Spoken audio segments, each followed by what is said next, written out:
All right, we may begin, Mr. Chair. Okay, I'd like to call the meeting to order then. We've got notices of absence from Zoe Harris and Jeremy Saint-Onge, and I believe that Councillor Oosterhoff and Matthew McCartney are not yet here, is that right? That is correct, Mr. Chair. Okay, good. So welcome, firstly, though, to Elizabeth, our incoming clerk, secretary, sitting learning how to do the job from the very, very able Derek today. So welcome. We will try and show you how we run our meetings. The agenda, you should have received two supplementals to this morning, a supplemental information report, which we will look at after item 8D3, and a number of letters which will come up under correspondence. So with those two additions to the agenda, I'm looking for a mover to approve the agenda. And seeing William, and seeing Councillor Doherty. A discussion on the agenda. Councillor Doherty.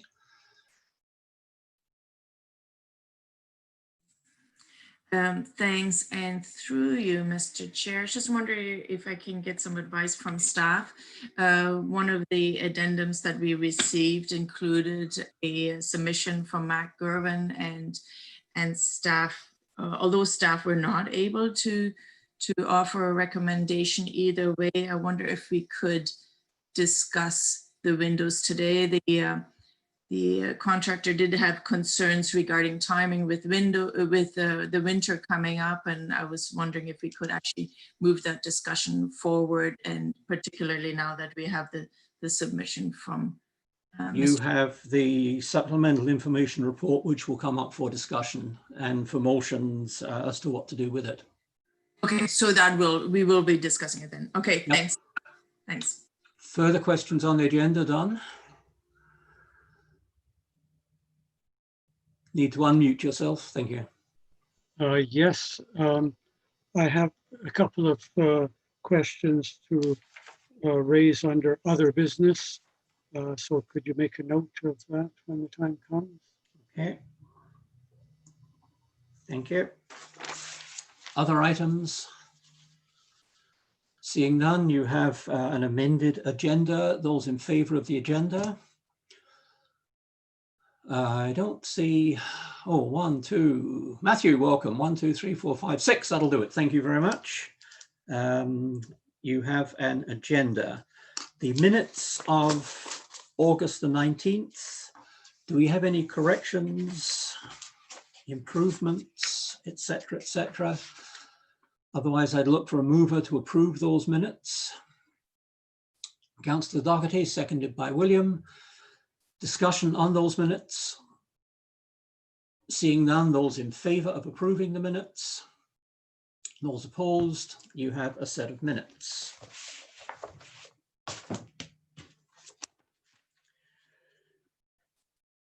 Pecuniary interest, any known at this time? And seeing or hearing none, and I will make my usual comment that if anything does come up during the meeting, please let us know immediately. I know things sometimes you suddenly realize that you should have said something earlier on. Presentations? Mr. Clerk, none? That is correct, Mr. Chair. Delegations? We have none. Briefings? We have none. Business goes down to D1, 2043 Sydenham Road. And I believe, Ryan, this is you.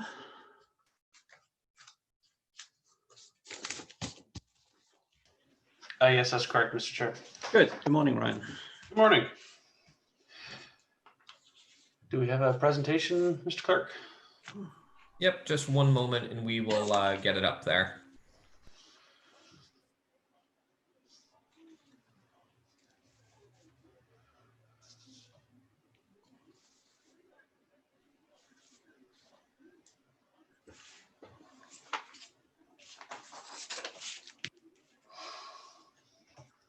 Thank you. We can start on the second slide.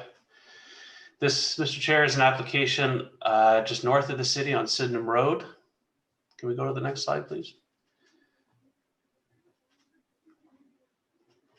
It's on the west side of Sydenham Road, south of the hamlet of Elginburg, north of Burbrook Road. You can see the gray shading of the property on that slide. Next slide, please. And this is a closer up of the aerial view of the property. You can see it's right close to Sydenham Road. One next slide, please. The property includes a 1.5-story limestone former farmhouse with a 1-story kitchen addition and a large attached garage built before 1850. It's known as the guest farmhouse. Next slide, please. The property was designated in 2017. And it's historically linked to the Guest and Irving families who lived on the property for many decades. Some of the attributes of interest in the bylaw are the house itself, the limestone farmhouse. It's 1-story addition on the northeast, including the shed roof, the symmetrical northeast elevations with central door flanked by windows, and the 1-story rectangular limestone outbuilding, which is also connected to the farmhouse. And it includes a medium pitch gable roof and a chimney and a large arched former carriageway. Next slide, please.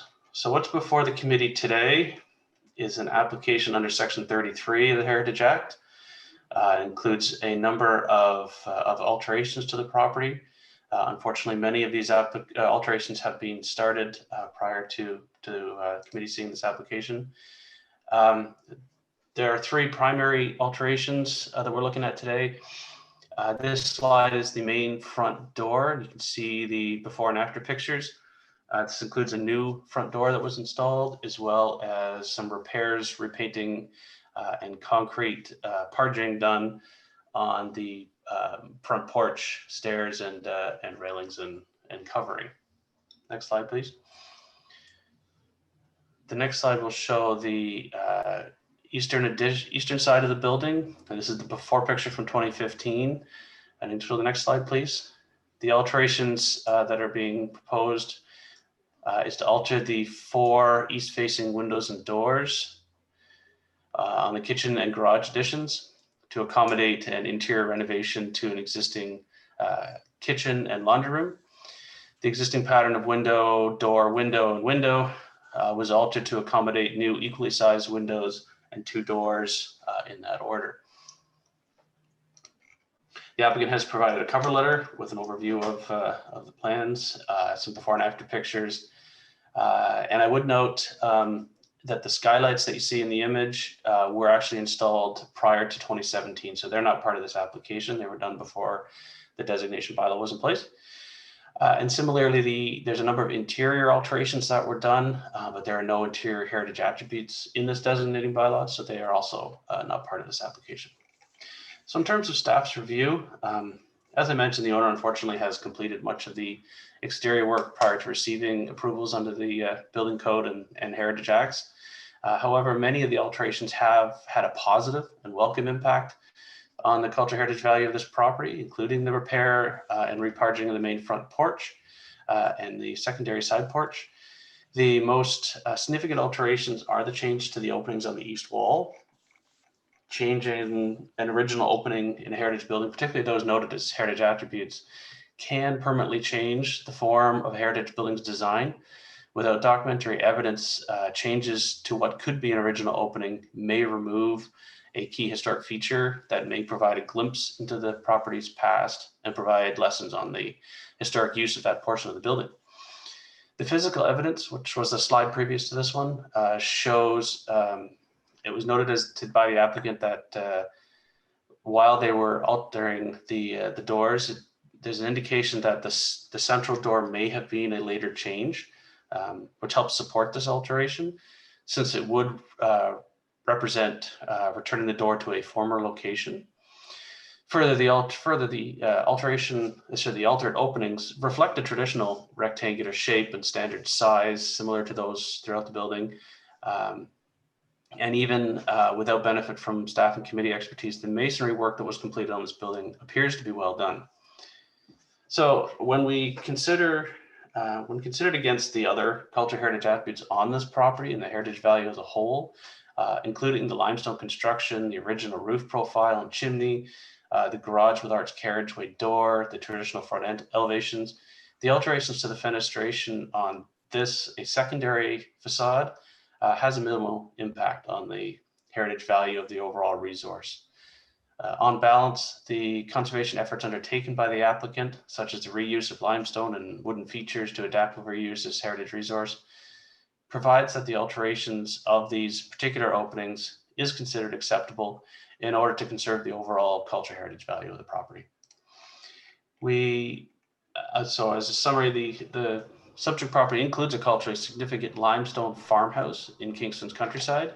The proposed works permit the installation of a number of modern amenities while conserving and restoring the cultural heritage value. Heritage planning staff are of the opinion that overall the completed works have upheld the heritage conservation objectives set out within the accepted heritage conservation best practice principles and guidelines. In terms of our circulation, we received no concerns from responding agencies. Similarly, we circulated to the committee. Comments we received are compiled in attachment D of your agenda. Responding members noted general support for the proposed interventions. Therefore, Mr. Chair, staff recommend approval of this application. This is our recommendation, and the next slide has a number of conditions associated with that approval. Thank you. Thank you very much, Ryan. Committee questions?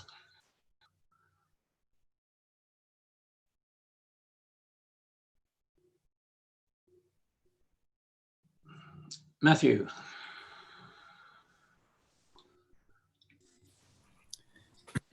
Yeah, Mr. Chair. Does this not sound like a terrible precedent of just doing the work you want to do and then applying for forgiveness after? I don't know. That's the way it reads to me. Yes, it is. Ryan may want to comment on that, but that's exactly what happened. Ryan, do you want to add to that? I would only add, Mr. Chair, that this is a rather unusual situation. We don't encounter a situation like this very often. We have developed excellent working relations with our building staff. So if applications come into building, we are notified of them. This was a situation where I think the owner was a little headstrong, got ahead of themselves before getting a hold of the city. So I don't think this is something you're going to see very often in this particular case. I think it was a bit of an anomaly, and we're certainly trying to improve our public relations and information through our website and through the Resource Center on proper protocol for gaining Heritage Act approvals. Well, thank you very much. Yeah. Any other questions from committee members done? And then Councillor Doherty. Yes, it's certainly unfortunate when this kind of thing happens. And although committee members haven't really said that this is unacceptable, I think we all feel that the outcome of the renovation would be better if the committee had been able to provide some advice. What I would like to question is whether the city is satisfied with the procedures under which homeowners are expected to know that their property is designated. I think, I've been in a designated building for many years, and I have never received any statement from the city that your property is designated and you must follow appropriate procedures when you want to renovate things. Likewise, when property changes hands and a lawyer is involved in the business, I think it very often happens that the lawyer doesn't bother to tell the new purchasers this property is designated. And so I think there should be concern about procedures and how they're being followed. No, thanks, Don. And I'm sure Councillor Doherty has heard that and staff have heard that. And it's a well-made point. Councillor Doherty, you had a hand, then Jane. Well, thank you, Peter. And well, I actually had this question as Don had. Since it sounds like the designation has been really quite a recent designation, so how come the owner didn't know about it? So what kind of communication is there to ensure people know that's the right process?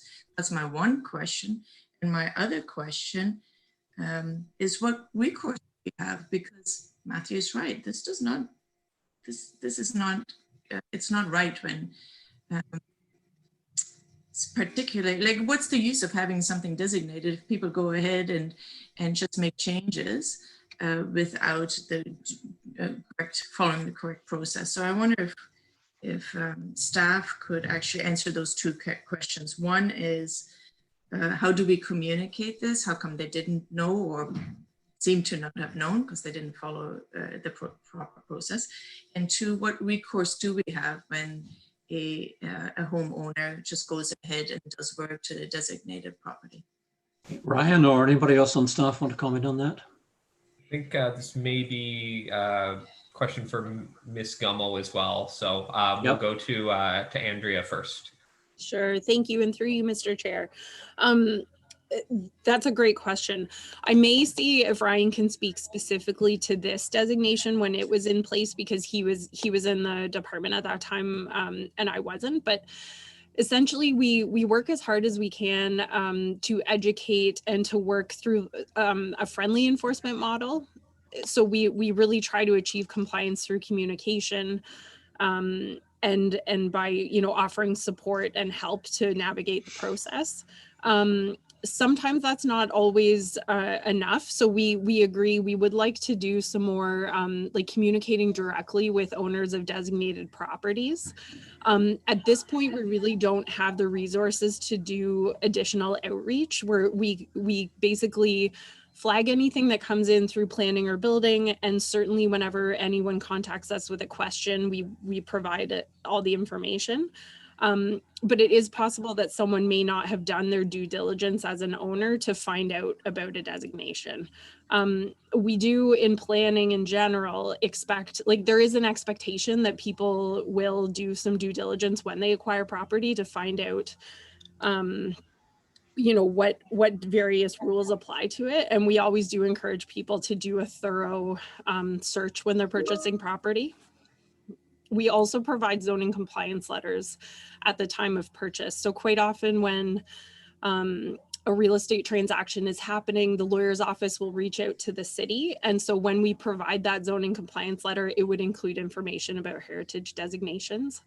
Of course, we also have all of the information up on Dash. So that information is very much publicly accessible. I guess I would also note that it's not always the case that people are unaware. I think in this case, for example, I would assume that they knew that there was the existence of a building code. So I think there may have been like other factors here than just awareness. But maybe Ryan can speak to the process for the designation of this property and how the owners were notified. Thank you. Ryan, do you want to carry on that? I think Ms. Gummo covered most everything there. The only thing I would add, when we designated this property and when we designate any property, we always send registered mail letter in advance to let the owners know what is being contemplated by the city and offer an opportunity to meet and discuss concerns. Following approval from of the serving of the notice of intention to designate, they get a further letter by mail and an opportunity to speak to staff as well. So that is our standard practice. I can't speak to the motives or the understanding by the owner, but I can tell you that we certainly did provide them notice.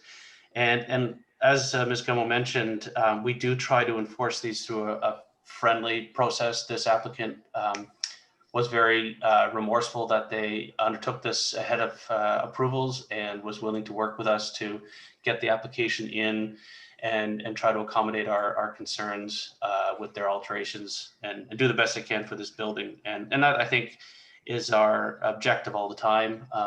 Alternatively, we do have the ability to take them to court if the owners are unwilling to work with the city.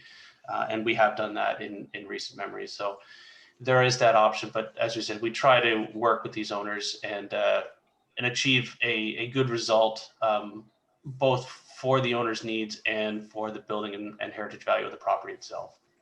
Thank you. Okay, thank you. I have Jane with a hand up. Yes, I'm just going to reiterate part of my comment on Dash. The extensive alterations to the exterior of this heritage property have removed some of the cultural heritage attributes described in the designation, and I believe have compromised its heritage value. The alterations are not easily reversible at this point, but any existing photographic evidence of the property before construction should be retained and preserved for future owners, custodians of this property. I also endorse the report comment regarding door replacement of the main front door and new person door in the garage with more historically appropriate doors. That is 4 or 6 panel door, no more than half glazing with wood or painted metal appearance.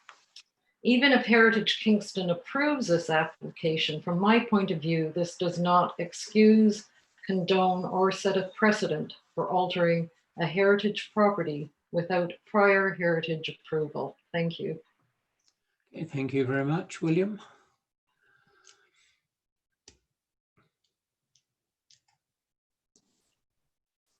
Thank you so much, Peter.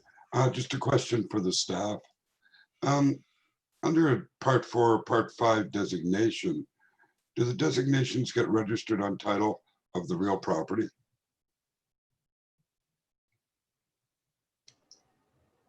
I can answer that, Mr. Chair, if you wish. Yes, please. The answer is yes. Yep. The individual designating bylaws are registered against the property title, and in the case of a Part 5, the district plan and designating bylaws also registered on title for all properties affected by a district designation. Oh, okay. Well, that's excellent, Ryan. And when title changes, searches are done on the title, and if it's registered against the title, it's very apparent to any lawyer or person doing the transaction that there is a designation. So with that in mind, there's really no excuse for the lawyer or the client, as far as I'm concerned, not to understand that designation if there's a transfer of title. So, you know, I think we have to, I mean, it's quite evident when it's sitting there on title that this property has a designation. So I think we have to be a little maybe more stern in reference to the legal authority that might have acted for them or the client themselves. So that's all I have to say. Okay, thank you very much. I see no more hands. And I have nobody else on my list. Matthew, again.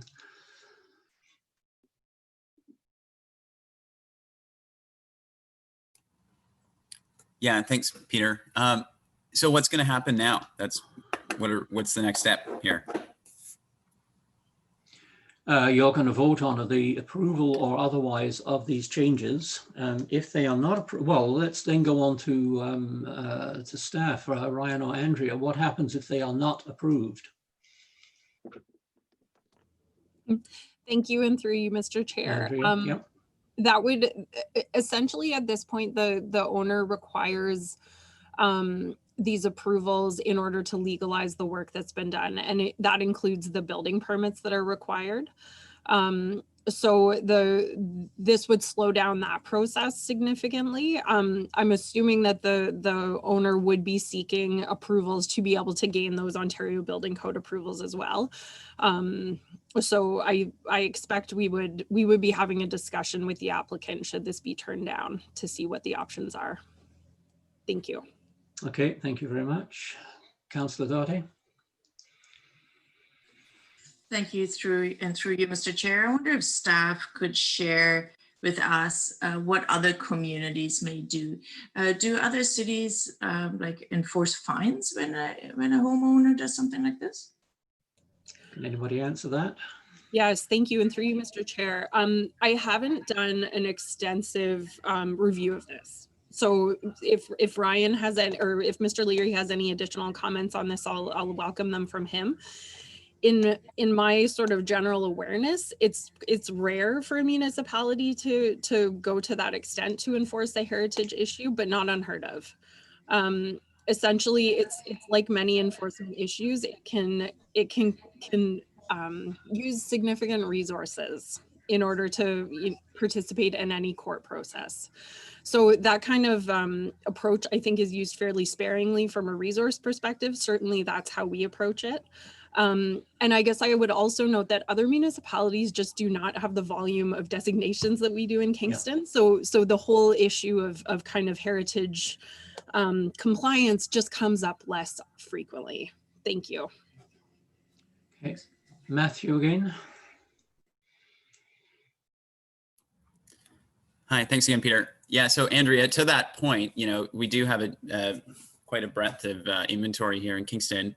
And, the rest of city staff seem to leverage that pretty heavily when, they're marketing our city as a whole. I mean, just take, our tagline of where history and innovation thrive. And so, similar to a car, you got to do oil changes. You got to maintain your assets if you want to leverage them. And that's the whole point of the system. So for me, it feels like I'm taking a 12-day a year haircut to participate in this for nothing. So, as a citizen and as a panelist on this group. So that's the part that I'm a little bit confused by, because it's well, we don't really want to do anything. That's my takeaway. It's upsetting. Thank you for those comments. I guess I would like to clarify that we take it very seriously, and we really do a lot of work behind the scenes to work with applicants when these kinds of things happen. It is unfortunate that we're not able to kind of deploy more resources to deal with these kinds of situations. If, should council ever decide to give me a SWAT team, I would be fine with that. But if for now, we really are doing our best. And I think as much as possible, if we can continue to leverage the community to help us to educate, I think that would be really useful. So we work with our Heritage Properties Working Group, the Frontenac Heritage Foundation, and also the Kingston Historical Society from time to time to try and get more of the information out there. So any suggestions or ideas from the committee on how to better leverage some of those community resources are very welcome. I do see that Mr. Leary has his hand up, so I think he may have something to add. Can I go to Ryan before Matthew? Ryan? Thank you, Mr. Chair. Not to get on the defensive here, but I wanted to share with the committee some of the efforts we've done, because as the chair knows, this is not a new issue. We have had this come up before. So over the last few years, we have made strides to both improve our property standards bylaw, which includes now a section on heritage attributes to make it enforcement a little bit more easily done. We have also actively enforced heritage requirements over the last few years. We've been successful in 2 court cases on applicants that have gone ahead and done things that were against the Heritage and Building Code Act. So those have been successful in leveraging fines from them. And on top of that, we've also had a successful Heritage Resource Center been deployed over the last few years at City Hall, and it has really facilitated that continued discussion with owners and getting the awareness of the Heritage Act and the heritage requirements into the public, I think at a broader range than in previous years. So we're not sitting on our hands here. We are certainly going out and trying to make this matter more available to people. Thank you. Thank you very much, Matthew.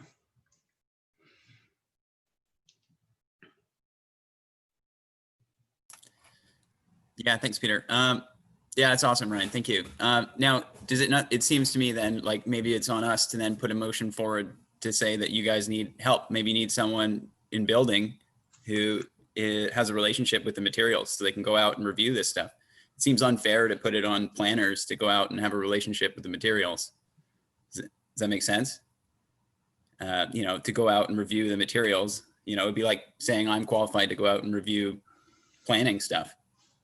That's what it seems. So maybe the request should be made from us as a committee to say, hey, you need to swap out one of your regular OBC building inspectors for someone who has a relationship with vernacular building. Since we have such a breadth of inventory, I mean, it seems to me to make sense. Andrea, thanks. Thank you, through you, Mr. Chair. And I've discussed this option with Mr. McCartney before, and I think it's a great idea. In this case, essentially as soon as we found out about it, we were involved. So it really wasn't a case of like people on city staff not realizing. It was more a case of us just not being aware of the work that was being done. So once we were aware, Ryan worked very hard to work with the applicant to basically get us to this point where we are here today. Now, I do want to mention that the committee always has the option to defer, to give staff a chance to provide additional information, and that's an option here. If the committee would like, we can circle back and provide a little more information around enforcement and those kinds of issues. Mr. Leary, did you have something to add to that? Ryan? Yeah. Thank you, Mr. Chair. I'd only caution the committee. Certainly we could circle back on the enforcement matter at a later date, but this particular alteration, just for everyone's information, I know the owner has an offer on this property, and this clearance of Heritage Act and Building Code approvals is part of what's pending and what's holding up their sale. I just wanted you to be aware of that information, that I don't know if the applicant is present today. No, they're not. I've been watching. Yeah. Oh, that's unfortunate. But I know they're really anxious to get this matter cleaned up. I think they're a little embarrassed by the whole process and circumstances, and are really keen to put this behind them and move ahead. Thanks. Okay, thank you for that. Further comments on this particular application? And seeing none then, members of the public, anybody there wishing to make comments? I'll just take this opportunity to remind the public, if you wish to speak, we ask you to use the raise hand button, which you will find at the bottom of the right panel with the list of names. But Mr. Chair, I'm not seeing any seeing no raised hands. Okay, so I need looking for a mover or a seconder for this motion as printed in your agenda. Moved by William, seconded by Dunn. Thank you very much. Discussion on the agenda then as printed with 5 conditions that we saw earlier on. I should say further discussion. And seeing none, though asking for you to clearly wave your hands, those in favor of the motion. Those opposed to the motion, and that carries with 1 person opposed. So thank you, Ryan, for that one. And yeah, we may want to talk about those problems that are brought up here at some other time as well. It's not the first time by any means. Okay, we move on to 163 Union Street. There are 2 applications here, and Ryan, I think you're looking after them, and you may well loop over onto both of them in the same discussion. We'll see what happens. So Ryan. Thank you, Mr. Chair. Yes, if it pleases the committee, I'd recommend we look at the next 2 applications together. It's the same property. It's in the northwest corner of Union and Albert Streets near the Queens Main campus. The property includes a 2.5-story cream-colored stucco-covered brick dwelling built in 1879. If you can skip to the next slide, we can see the building. Can we go to the next slide, please? So this is the dwelling as seen from Union Street. Next slide, please. The property was designated in 1987. It was built in 1879. Some of the attributes from the bylaw include the building itself, the interesting archway with the fan lights, side lights, door, and portico, the windows, as well as the dormer on the roof. You'd note that the recently added structures that are before you today, the three buildings in the pool, are not noted as attributes. Next slide, please. So what we're looking at today is an application under Section 34 of the Heritage Act to remove these four structures from the property. There are two separate applications, which was submitted by the request of the owner, the applicants. The first application, which is P18-076-2020, is an application to remove the three detached accessory structures. And they're circled here on your map. So up at the top left is the detached garage, one-story, two-car garage that was built in 2006. The two smaller circles are smaller buildings. One is a Cabana that was built in 2004, and the other is a pump house, also built the same year. The next application, which is P18-077-2020, is an application to remove the in-ground pool, which is also circled on the map, which was added in 2004.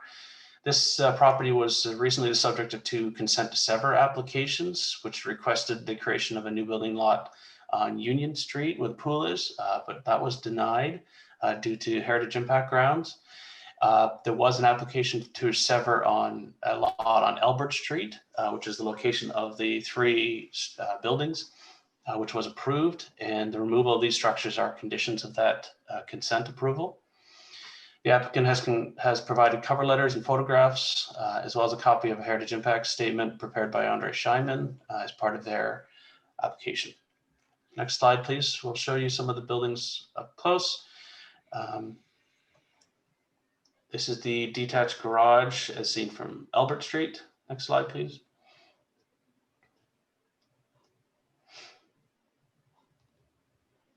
Sorry, next slide, please.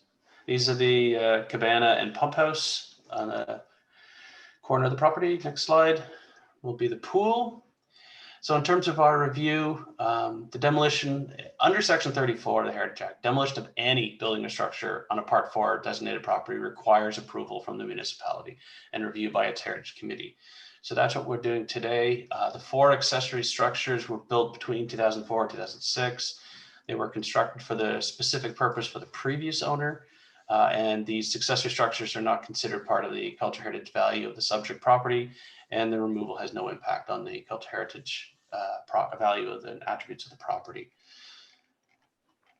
We've circulated this, and the no concerns raised by the responding agencies. There are a number of technical requirements that were flagged by those agents, and they have been included as conditions of approval.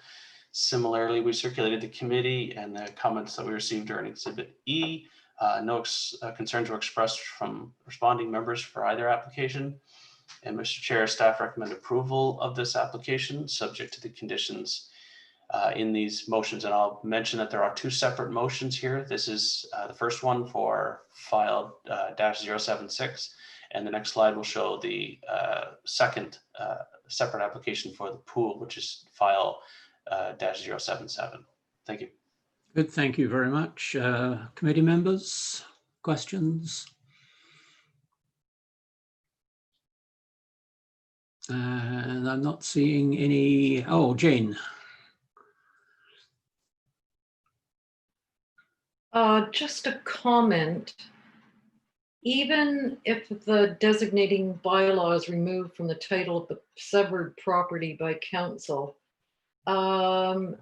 with the new structure being adjacent to a designated heritage property, would that then come to Heritage Committee or not for approval of the new structure on Albert Street?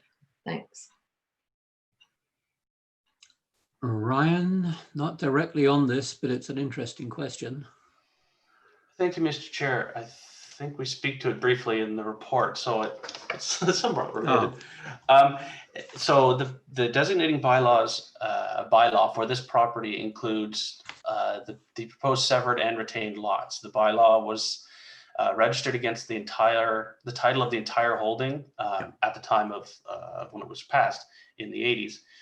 So it will remain there on title both properties until such time as council chooses to change that. So the severance has no impact on that. So if it stays in place, any new structure that has the possibility of impacting the heritage value of the property will need prior Heritage Act approval, which will require consultation from the Heritage Committee. Similarly, if the bylaw is to be removed, an amendment similar to what we saw a month ago on Sunnyside and Burbrook Road, those amendments also have to come through committee for consultation and go to council for approval. So if anything changes, this committee will be apprised of that. Thanks. Okay, thank you. William? Just a personal comment. When I look at this beautiful historical property and I see this new severance taking up, I guess 50% of the property, the only thing I can feel in my heart is what a shame.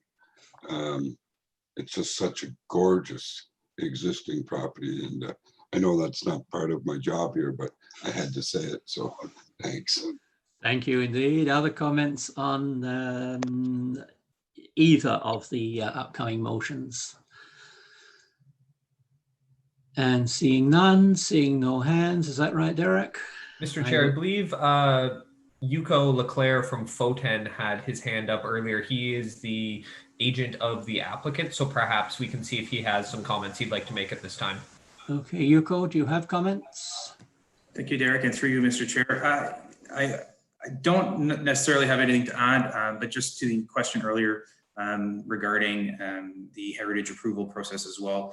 In addition to that, there is a development agreement that will have to be registered on title as a condition of the consent, which will require the implementation of recommendations from our heritage consultants, heritage impact statement, which were supported by staff as well. So there's a few different mechanisms on this particular consent to ensure that the construction of and the design of the house that's built on the Albert Street lot will be sympathetic from a heritage perspective.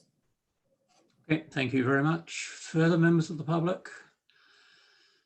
Seeing none, we need to deal with this as two separate motions. So I'm looking for a mover for the first motion dealing with the garage, the cabana and the pump house. Moved by Councillor Doherty, a seconder. Seconded by Jane McFarlane. Discussion on that motion. Seeing none, those in favour? That is carried. And on the second motion on the pool, looking for a mover for the motion to demolish the pool. Not sure how you demolish a pool, fill in a pool it should be, shouldn't it, right? Moved by Moya, and a seconder.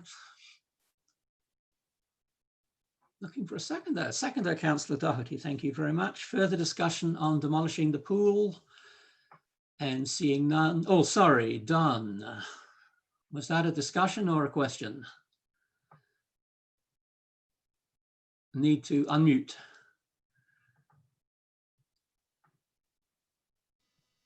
Well, it's just a comment, maybe similar to William's. I can't understand why such a valuable item is being demolished. Surely it adds value to the property, but it's up to the owner, and as we know, it doesn't have heritage value, so I'm not going to vote against it. But I think it's possible that the owner should consider whether or not to carry out the demolition, even if it's approved. Okay, thank you very much. Further discussion? And seeing none then, those in favour of the motion of the demolition of the pool? Those opposed? That also is carried. Thank you very much, Ryan, for those two. We now, let me get myself sorted out here. James, can you just go ahead and take this presentation down? We're going to have the supplemental report first. Thank you. Sorry, Mr. Chair. No, that's fine. I was just trying to get myself sorted out on this as well, because now can I go to my my copy without losing Zoom? Yep, if you just minimize the screen in the top right corner, the little underscore, that'll allow you to bring it up. And for this report, I believe Ms. Gummo will be providing an overview. So whenever you are ready, Mr. Chair. Okay, and Andrea, is it going on the screen? No, we won't be putting the Okay. report on the screen. So Okay. we'll have the presentation after the information report. Okay. Okay, Andrea. thank you, and through you, Mr. Chair. So this is unusual for the committee in terms of process and in terms of the content of the supplemental report, which you just received this morning. So that's, you know, normally you have a lot more time to look at these things. Essentially, we are providing at this time, sorry, let me just back up a little bit. So the alterations that are proposed at 15 McDonald, which are the subject of the next report, it addresses the bulk of what's proposed, save and except for the proposed replacement of the windows in the rectory building. So Janice will be presenting all of the other alterations in the next presentation, but for this one right now, this report provides information around the proposal to replace the windows in the rectory building.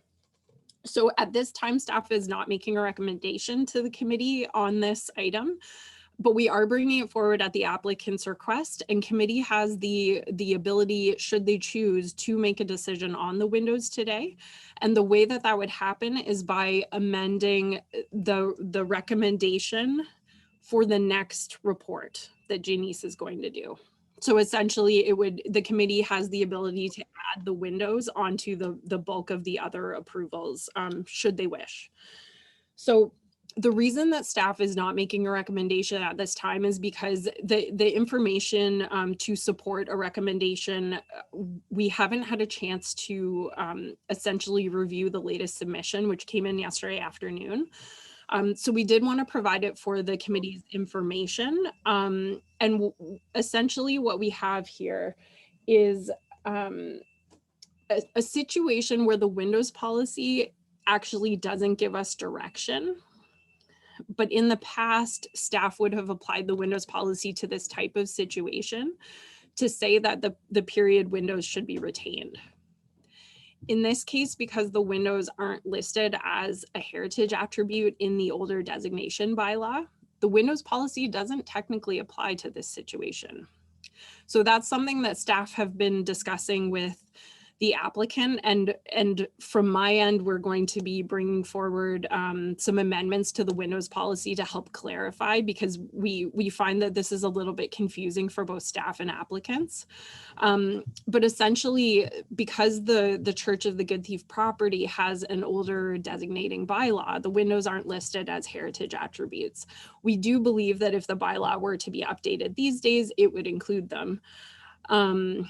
So there's a little bit of a uncertainty here in terms of whether staff can require retention of the windows per council direction through the windows policy, or whether there's sort of a should here as opposed to a shall. So whether staff is kind of recommending that they be retained per the windows policy, but don't have the means to compel that, if that makes sense.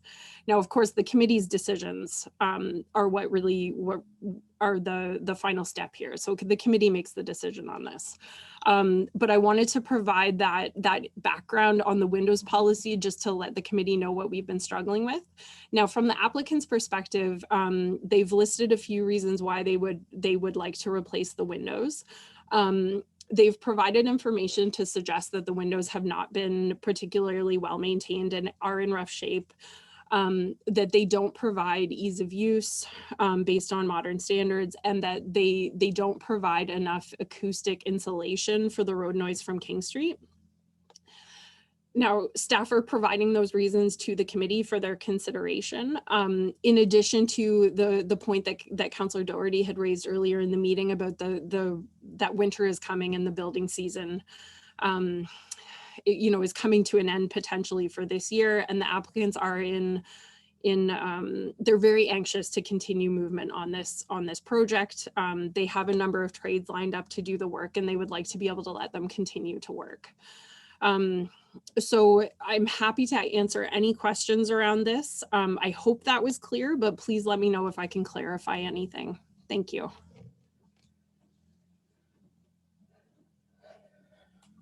Sorry about that, Derek. Yes, now I'm just trying to think where we go, the best way of going on this. I think we're now looking for committee members making comments and asking questions. So William, your hand has been up for a while.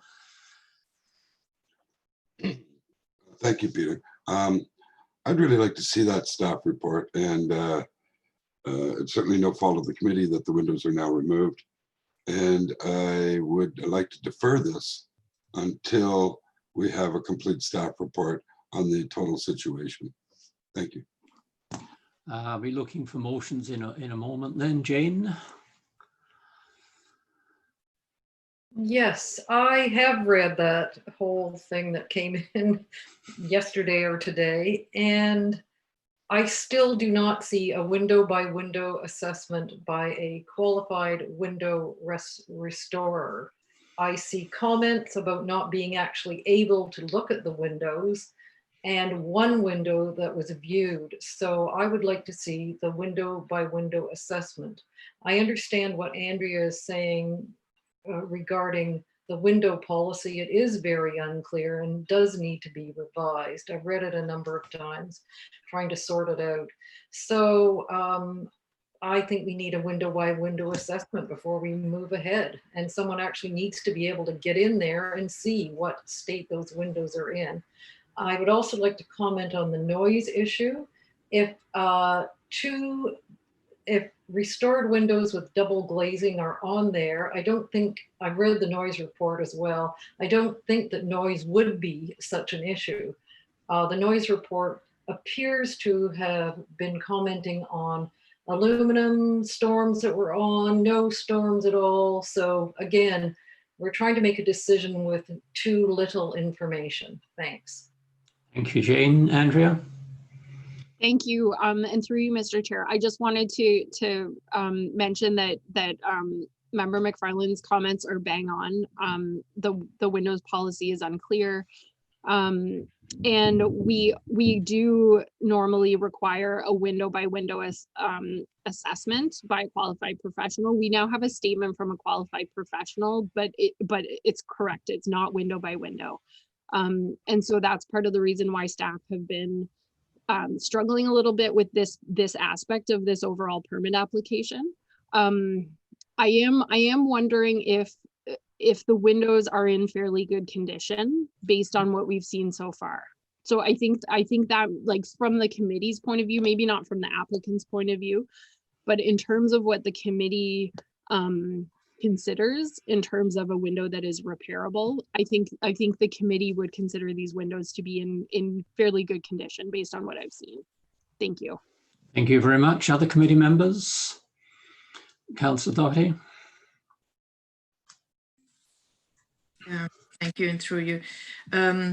So it is absolutely true. Mr. Gurn's letter was not a window assessment. He clearly says he only looked at one window.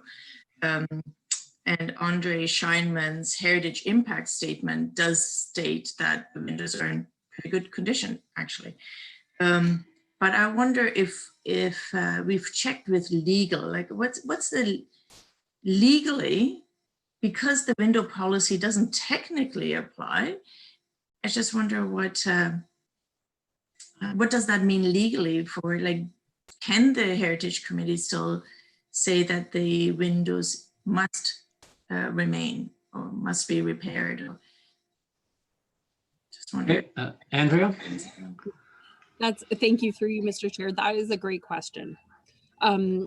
Like many legal questions, of course, I'm not a lawyer, I'm a planner, but like many legal questions, it's a little bit of a gray area. So in this case, as a staff member, I feel uncomfortable with the fact that the windows policy is so specific to speak to windows that are listed as heritage attributes. If the windows policy was a little more inclusive on that to include, like, you know, older designation bylaws and windows that maybe should be considered as heritage attributes, I think then I would have the support of the windows policy, which was approved by council in 2012, to make that strong recommendation. But without it, I think it's very reasonable that the applicants believe that they did not, that they were not required to retain these windows.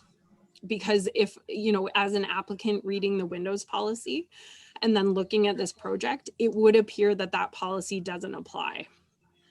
So I think there's a bit of a reasonableness element to this. Now, if it were in kind of a legal context, I think there would be arguments made on both sides, and it would be an interesting decision, if I could put it that way. I think it's a difficult one, because I think we have the past practice of applying the windows policy a little bit outside of what it says. But that doesn't change the fact that the windows policy is very specific and has been approved by council. Does that help, Councillor? Thank you, Andrea. Yeah, no, I know the problems on this one. Other committee members done?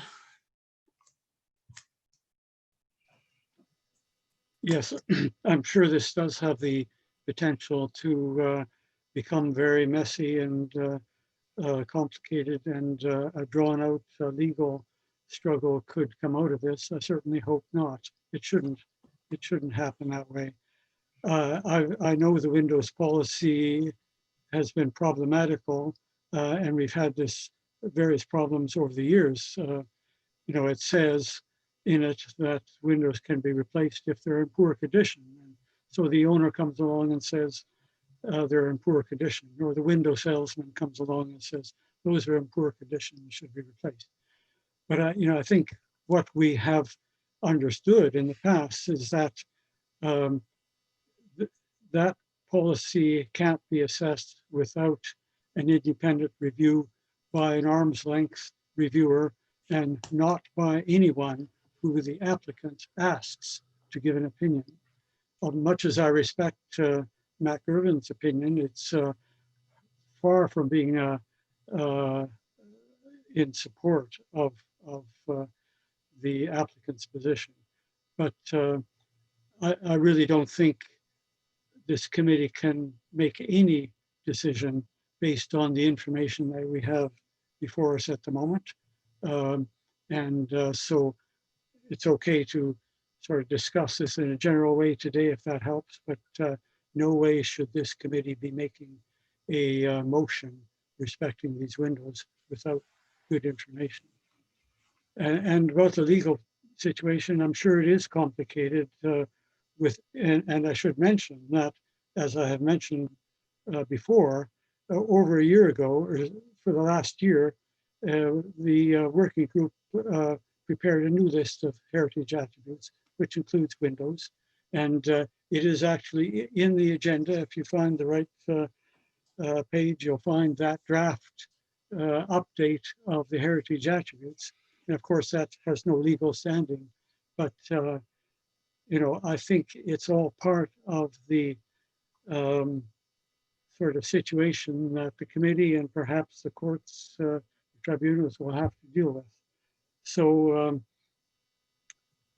I don't think this committee should carry this forward today. I think we need more information, and I would urge the applicants to accept the views that we seem to be having, that these windows should be retained as being the most expeditious way forward.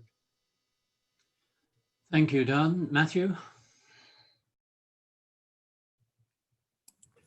Yeah, thanks again, Peter. So I think, you know, just to bring it back to the previous point, I think if you had someone who's a material expert, you know, on the front end, they could have stick handled this to say, hey, there's an alternative solution here.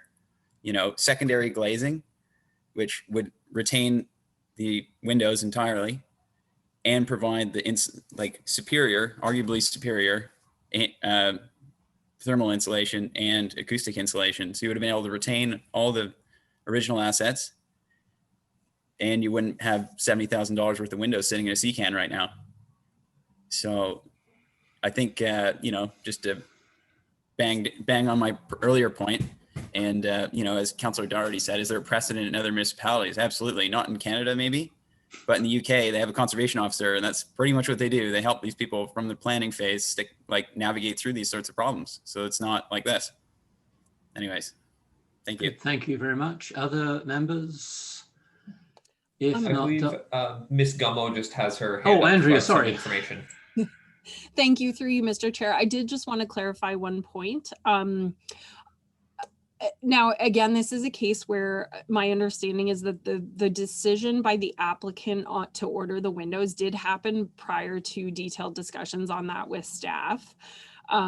We certainly would not have recommended that. And in fact, when we were dealing with the earlier approvals for this site about a year ago, we did relay to the applicants that this would be, you know, a future stage. So I just want to provide that comfort to the committee, that this is a bit of a case once again where I think things didn't quite go according to, or I guess the process was a little bit outside of staff control. But again, I would like to say that I would love to have a conservation expert on staff. Thank you. Thank you very much. Jane? Yes, I just want to endorse what Matthew was saying and ask the question, how do we, again, I mean, this is 2 times now during this meeting, how do we move forward on this to ensure that these types of things don't continue to happen? And I'm not sure who can answer that question, or where I even give my feedback on how we might move forward with this. Okay, thank you very much. Others? If not, I'd like to make a comment. So Don, could you take the chair for a little bit? Yes, and I recognize you. Well, thank you. This certainly isn't the first time that this sort of situation has come before the committee, either in terms of an owner buying material and then asking for permission to have it installed, et cetera, et cetera. So I'm looking at a number of things here. If we allow a go ahead, firstly, the reputation of everybody involved in this. That is a very, very well-known building. And if it does not turn out right at the end, there is going to be a nasty reputation that's left. Secondly, we've talked about we want this all modern. In fact, I would suspect that people who are going to buy or rent here are looking for a heritage building, not for a modern building. And they may not be as happy with wonderful modern windows knowing what has been taken out. And I think the applicants may want to consider that. Thirdly, the problem with the 1980 bylaws we've talked about before. It's an almost impossible job, as Ryan will tell you, to update all of those bylaws, much as we would like to. The intent, though, was there. And I think that a lot of owners would understand that the intent of the current bylaw detailing things was really meant when those earlier bylaws were written.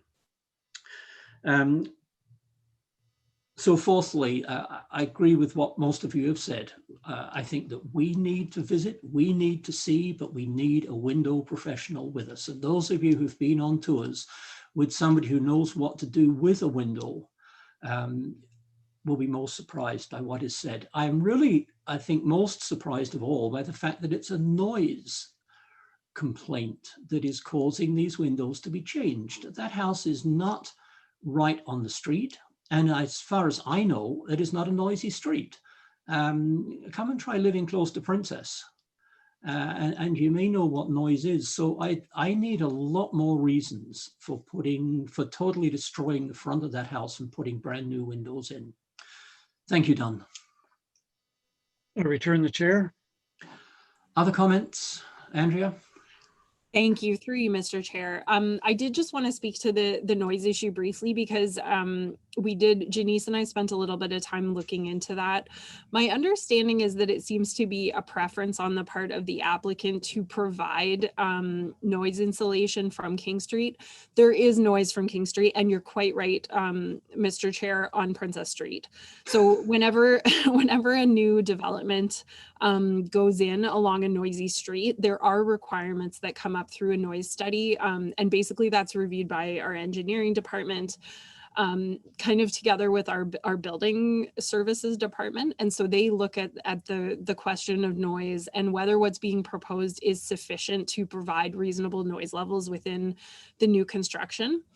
There is a special provision in the Ontario Building Code for heritage buildings.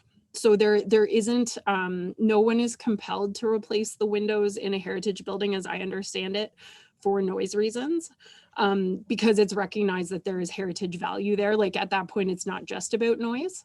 But I did just want to provide that perspective because I think like members of the committee, we were a little surprised to hear that. But we understand that it is a thing. It's just that usually for heritage developments, there's an out, if that makes sense. Yep. Thank you.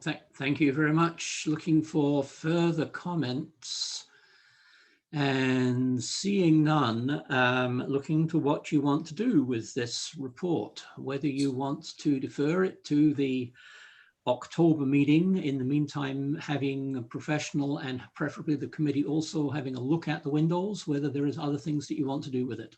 Mr. Chair, if Yes. I just may interject. So the report that the committee is currently considering is an information report. So there's no recommended required. So okay. No need for a deferral consideration here, Okay. since there's nothing on the floor regarding the window. Staff provided this for information purposes. I do believe it would be appropriate to see if there are any comments from the public at this time. I also do know the applicants are here as well. Yeah, So I've been watching for hands and not seeing any. So if there are any public members and members of the public who wish to, or if the applicant wishes to speak, you can raise your hand or unmute your microphone at this time. We'll give them a few seconds for that. But I'm not seeing anything at the moment, Mr. Chair. Yep, no, not seeing anything. Oh, I think we do have the applicant there, Ms. Wilson. Hi. So I want to say first, I think it was touched on that the window policy is a little confusing, and the order for the windows was made under the assumption based on the information we had available. It's unfortunate that no one's been able to come and see the windows due to the current pandemic, but I think you'll notice in Matt Gervin's letter that he was quite impressed. He had been a anti-vinyl window for a very long time. These windows are not what I was expecting when I heard that they were going to be vinyl windows. They're much better. They're in line with the heritage detailing. I understand that it's not policy to accept vinyl windows, but I believe, like the outdated bylaws, that may be an outdated part of the bylaws, that vinyl windows have improved significantly, and we need to consider that as well. Mark Gladys here, Mr. Chairman. Yes, Mark. I just wanted to emphasize that the city requires both the noise study as well as consideration of heritage characteristics. And we had to balance basically both those expectations of the city.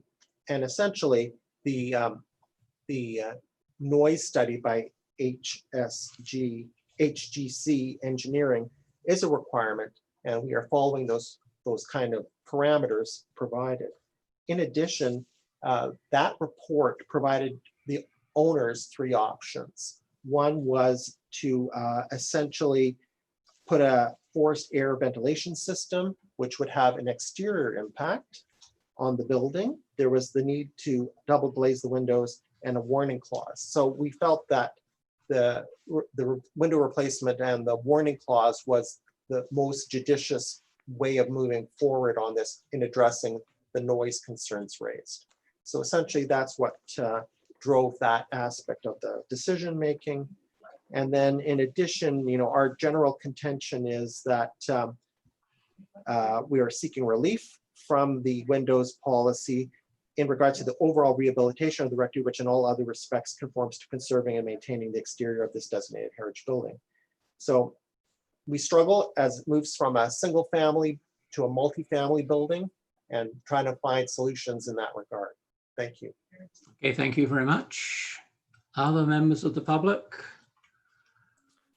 I'm not seeing any, Mr. Chair. Yeah, and Matthew, can't go back to you at this point, but you may get a chance. So what is the wish of the committee that we do? So, Mr. Chair, procedurally, since this is an information report, any options to defer or add conditions should happen with consideration of the recommend report, which is coming up next. So you suggest that we look at the report and then come back to anything that may come from this? That procedurally, that would be the most correct. So perhaps we'll go to the presentation that Ms. Grant will give, and then we can consider any changes once we get to the recommendation. Okay, so we then go on to page 120 of the agenda, 15 McDonald Avenue, P18 075 2020, and look for staff presentation. Thank you, Mr. Chair. Can everyone hear me okay? Yes, ma'am. At least I can. Okay, good. My microphone's been going a little bit in and out, so maybe just interrupt me if you stop being able to hear me. Okay, so I'm going to speak to, I'm Janice Grant, for those who don't know me, a planner with the city, and I'm going to speak to staff's recommendation related to this application for alteration for the property at 15 McDonald Avenue. So this presentation, like the staff report, isn't going to speak to the window issue. Our recommendation today is related only to the other portions of the application. So this application was ahead of the committee last month for pre-consultation, and some of those elements that were discussed, such as things like repointing, chimney replacement, selective repairs of shingling, things like that, like for like, are being approved through staff's delegated authority. The things in front of you today are the things that have not been delegated to staff and do require the committee's approval. So the subject property is located on the north side of King Street West at its intersection with McDonald Avenue and contains the former rectory building, as you know. Next slide, please.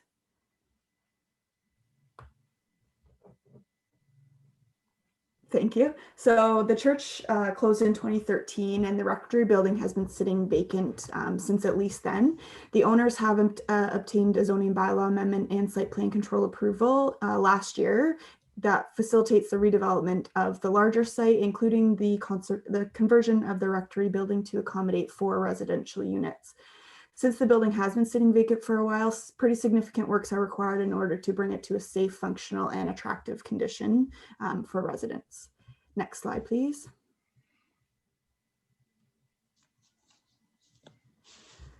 So the entire Church of the Good Thief property, including the rectory and the former church hall, was designated under Part 4 of the Act in 1981. The bylaw recognizes the rectory for its architectural significance, and as we've talked about today, since this bylaw was written in 1981, it lacks the detail that we see in a more modern designating bylaw. As Dawn pointed out for us in August, the Heritage Properties Working Group actually did create an updated list of heritage attributes for the property last year. This is included in staff's report, which is in front of you today. I will note that this list currently has no standing under the Ontario Heritage Act, as it does not form part of the designating bylaw, but does provide some good information for the committee. Next slide, please. So the application is described in detail in staff's report, and I'm not going to go into too much detail just because I know we've already been here for quite a bit today. But as a summary, the applicants are proposing to construct an addition on top of the existing garage. This garage was constructed in 1963. The applicant has indicated that they will be retaining as much of the existing garage as possible. So that was something that came up in the meeting last year. And they have confirmed that they will just be taking off a portion of the top of the garage to accommodate that second story addition, but are retaining as much of the original structure as possible. The garage will be reclad in a fiber cement board in a cedar color and will be shingled to match the porch and the servant quarters roof. The second story will accommodate a small balcony, which will not project beyond the existing footprint. They have removed kind of the knee wall that was proposed before and are just proposing a simple white metal railing just to not bring too much attention to that feature. Next slide, please. The applicants are also proposing to maintain the existing enclosed veranda and to reclad it in the same hardy board to match the garage. They'll also be reshingling the roof in the similar color as existing, and that will also match the roof of the garage addition. Next slide, please. So in order to provide adequate egress for residents as required under the building code, 2 new doors are proposed, which will be accommodated by elongating 2 existing window openings in the west and the east sides of the rectory building. So this picture here just highlights, it's a little bit confusing to find this one in the elevation, but just highlights that window that's proposed to be elongated. The openings are proposed to be maintained in the same width as what is existing. Next slide, please.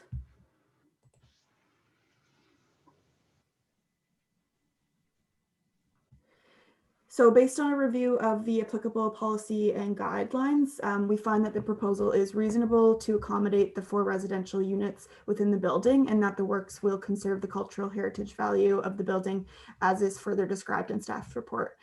We're recommending approval of the works that are listed here in front of you today, subject to the conditions contained on the next slide. And I'll leave it to the chair to speak about any potential changes to this recommendation if there are any, but staff are happy to take any questions. As you know, the architect and the planner for this project is on the call as well, and I think are happy to take questions as well. Thank you very much. Committee members, questions, comments? Don?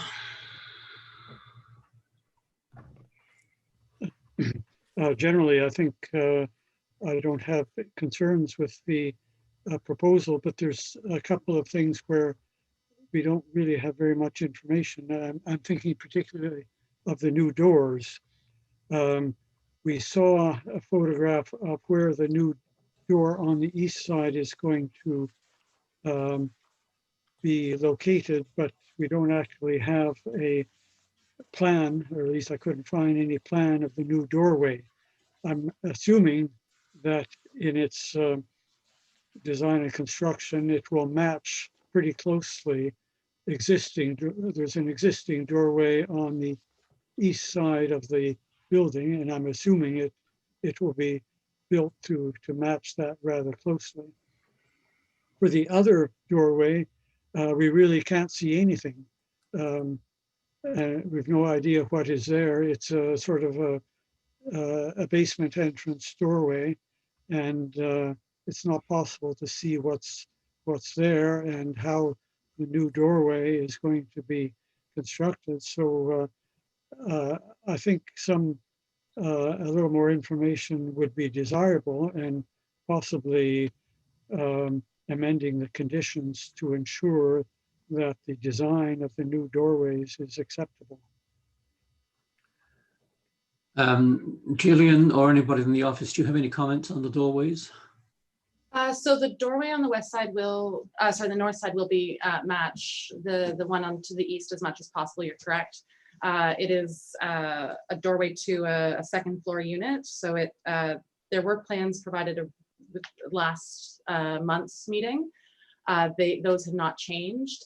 The doorway on the west elevation is a service entrance to the basement where the meters will be.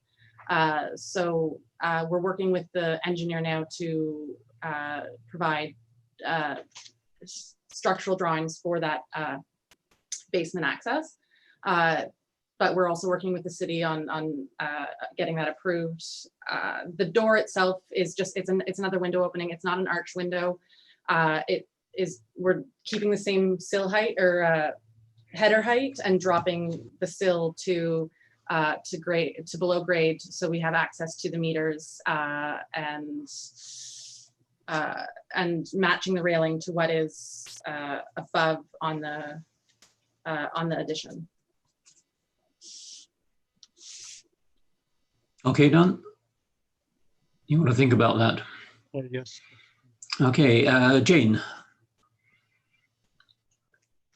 Yes, I Mr. want to Chair, go back. before we go any, oh, sorry to interject. I saw that Ms. Grant raised her hand, so perhaps we could let her respond to that question Okay, as well before we. Janice. Thanks, James, and through you, Mr. Chair. Just briefly, but there is a condition right now in the approval that the new doors be constructed of wood. So I think if there's any additional conditions related to those doors that you wanted to see, be happy to answer any questions about those. Okay, it's condition 4. Thank you. Jane? Yes, I want to ask a question about the design of the 2 doors.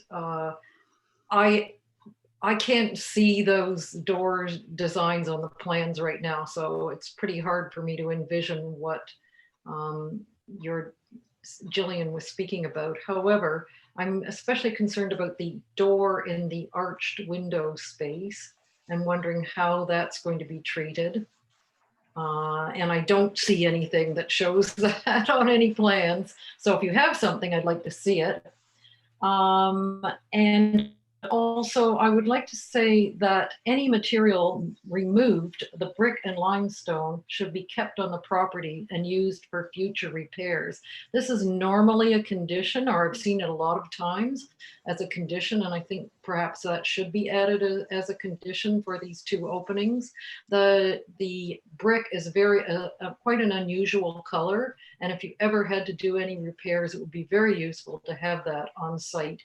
And I think it should be a condition. The other doors that I'm concerned about are the sliding glass doors on the balcony, which are on the McDonald Street side. I really think that sliding doors on a heritage building are quite inappropriate, even if it is on an addition to a heritage building. And I would like someone to comment on what type of sliding doors, or if they've entertain the idea of French doors perhaps instead. This is very prominent on that McDonald Street elevation of the rectory. Thanks. Jillian, do you want to comment at that point? Yes, Jillian. Yes, so they are indeed French doors. They are not sliding doors. That was never the intention. So I hope that helps. The arched doorway on the north facade will match the existing arched doorway on the eastern facade. It'll be built to look to be identical, or as close as we can get it. But there is an example on the east facade of an arched doorway that will be replicating. And that's in the drawings that were submitted. Okay, thank you. Matthew?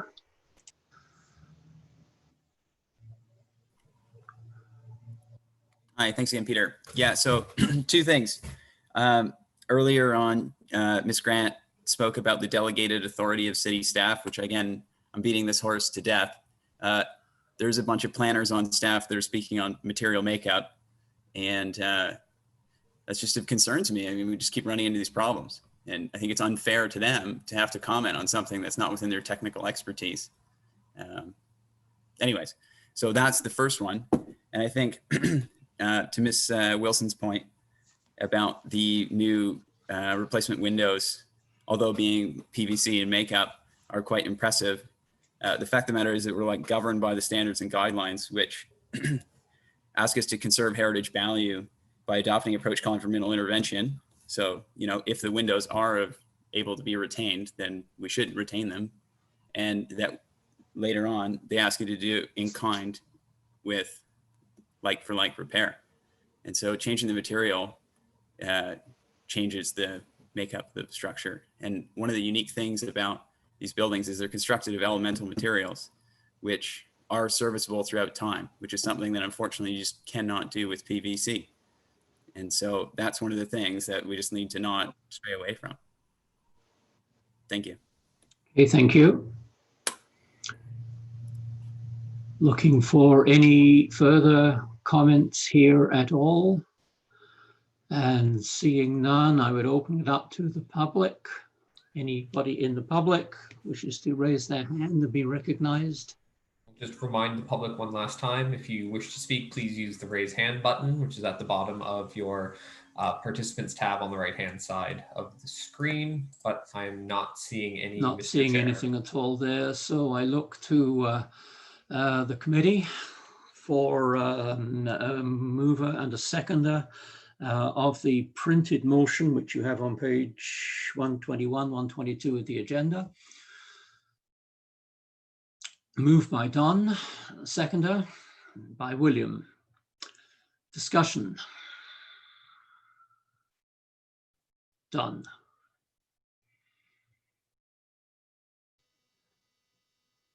As I said, I'm generally in support of this motion, and but I would like to make a minor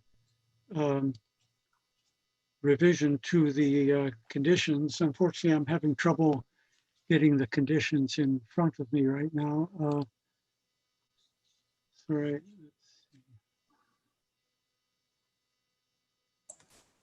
Mr. Chair, if it would help, I can put the recommendations on the shared screen so Mr. Taylor and everybody can see them, if that would help. Okay, thank you. Just give me one moment. Yep. Oh, there we go.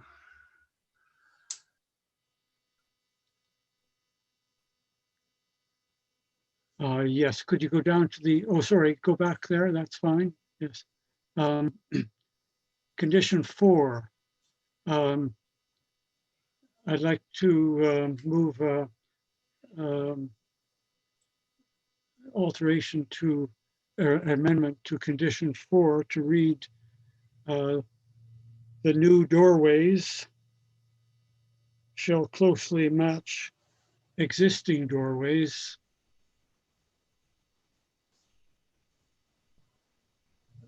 with new doors constructed of wood.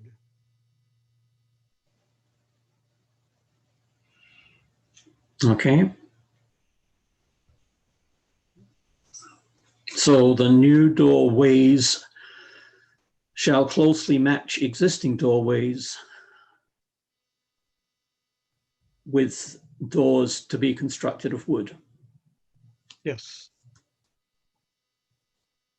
You can't make that change, can you, Derek? On the I mean, on the screen. Yeah, I can't pop it up. It'll just take me a couple okay. of seconds and I can do it, but I think it's fairly clear. It's a minor fairly amendment. clear. No, that's fine. The new doorways shall closely match existing doorways with doors to be constructed of wood. Seconder? William, thank you. So you have an amendment on the conditions. Discussion on the amendment. See, Mr. McCartney has his hand up. Matthew, do you wish to speak to the amendment or something else related to the file? I think the amendment's great. I just want to speak something else related. Okay, we'll come back to you in a moment then, Matthew. Speaking on the amendment. Seeing none, those in, we have a seconder on the amendment? We do, Mr. Kelly. We do, that's right, William, yeah. Those in favor of the amendment, raise your hands, please. Those opposed, so you have an amendment on condition 4, and we go to Matthew.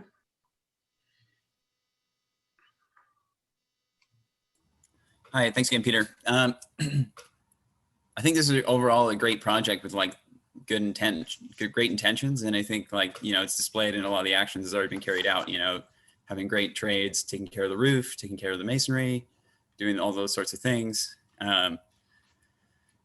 And on top of that too, is taking a parcel of land that really had no good business case to support it and would have maybe been subjected to decay and be worse off. And at the end of the day, really adding a bunch of great inventory to the area and bolstering the community. It is great. And on top of that too, I'm sure the the benefit to the city through greater increased tax revenue will also be of great benefit.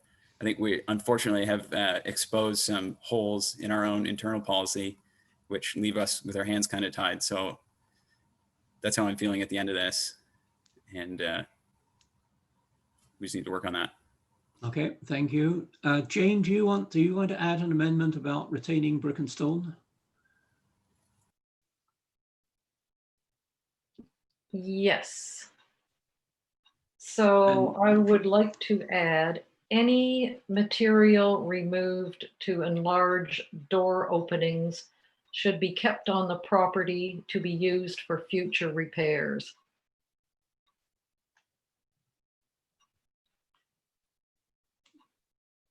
Okay. So this would be adding a condition, and this would become condition number 7. 7, yes. So it's any material removed to enlarge door openings shall be kept on the property to help with future repairs. Seconder? William, I guess you just won that one. Thank you. Discussion on that. As Jane said, it is an item that we often add as a condition, and it's an extremely useful one.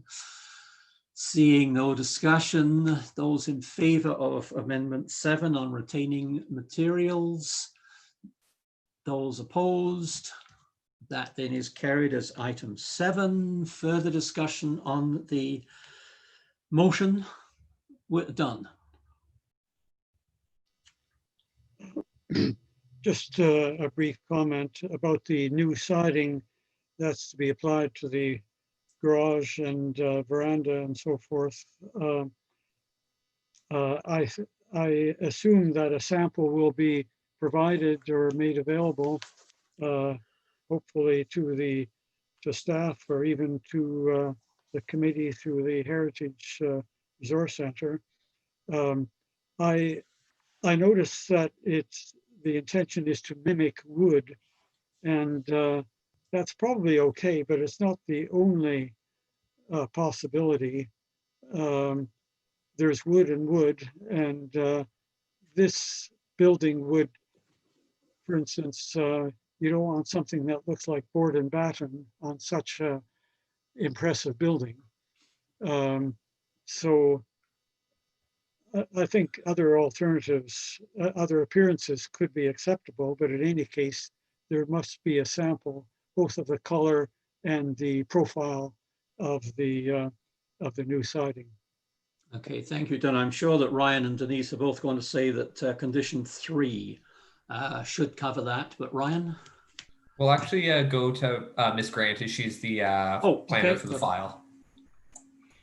Sorry, Janice, I keep muting you there. You're good now.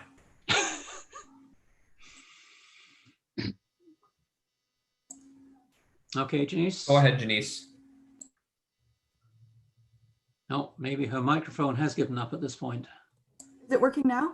Yes, oh, that's better. Okay, good. Sorry. Thanks, and through you, Mr. Chair. I actually was just going to refer to Mr. Leary because he was able to see a sample when he was on site, and he had great things to say about it. So I will send to him. But like the chair said, there is a condition that staff review the final specifications tied to color. Okay, Ryan. Thank you, Mr. Chair. Yeah, it's exactly what I wanted to say from Ms. Grant mentioned. I have held the sample in my hand, and even up close, I'm surprised it's not wood. It's actually quite impressive. It is a concrete fiber board that they're proposing in a nice sort of brown color. Sorry for lack of a better term, but I was quite impressed with it, and we have seen it up close. So I just hope that gives the committee a bit of comfort.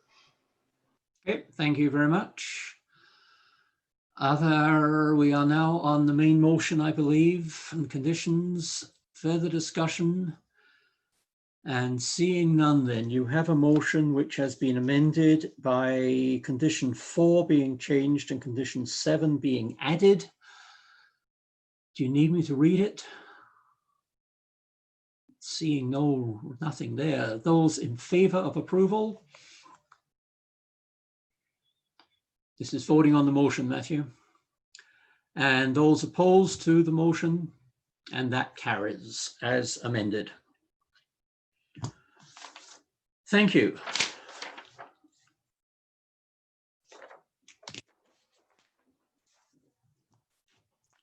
That moves us on to the pre-consultation report, I believe. Derek? Yes, Mr. Chair. So we will have a brief introduction from the planner for the file, Ms. Didrikson. And I'd just like to thank all the visitors who have sat through the McDonald Street one, because I know that's a difficult one. Okay, on to this one. Thank you. So first, Ms. Didrikson, and then the agents for the applicant will conduct a more fulsome presentation. Good. Thank you, Derek. Through you, Mr. Chair. Yes, this pre-application is being submitted at a very preliminary stage.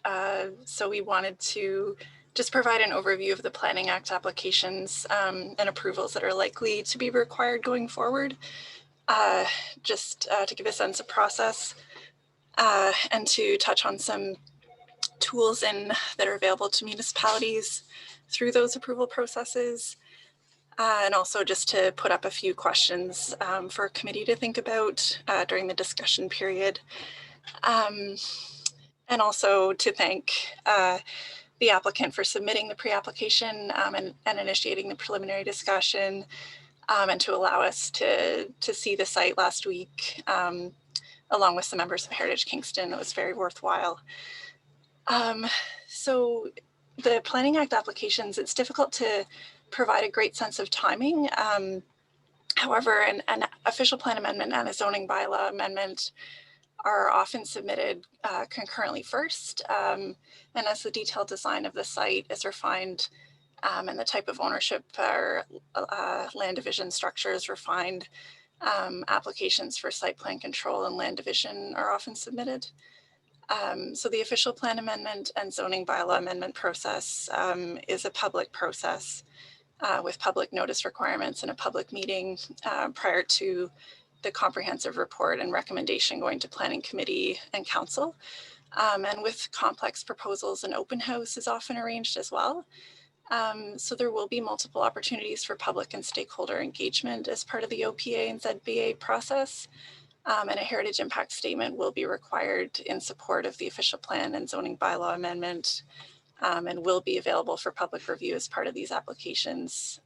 Archaeological clearance is also required prior to any ground disturbance and is typically required prior to any detailed design approvals such as site plan control.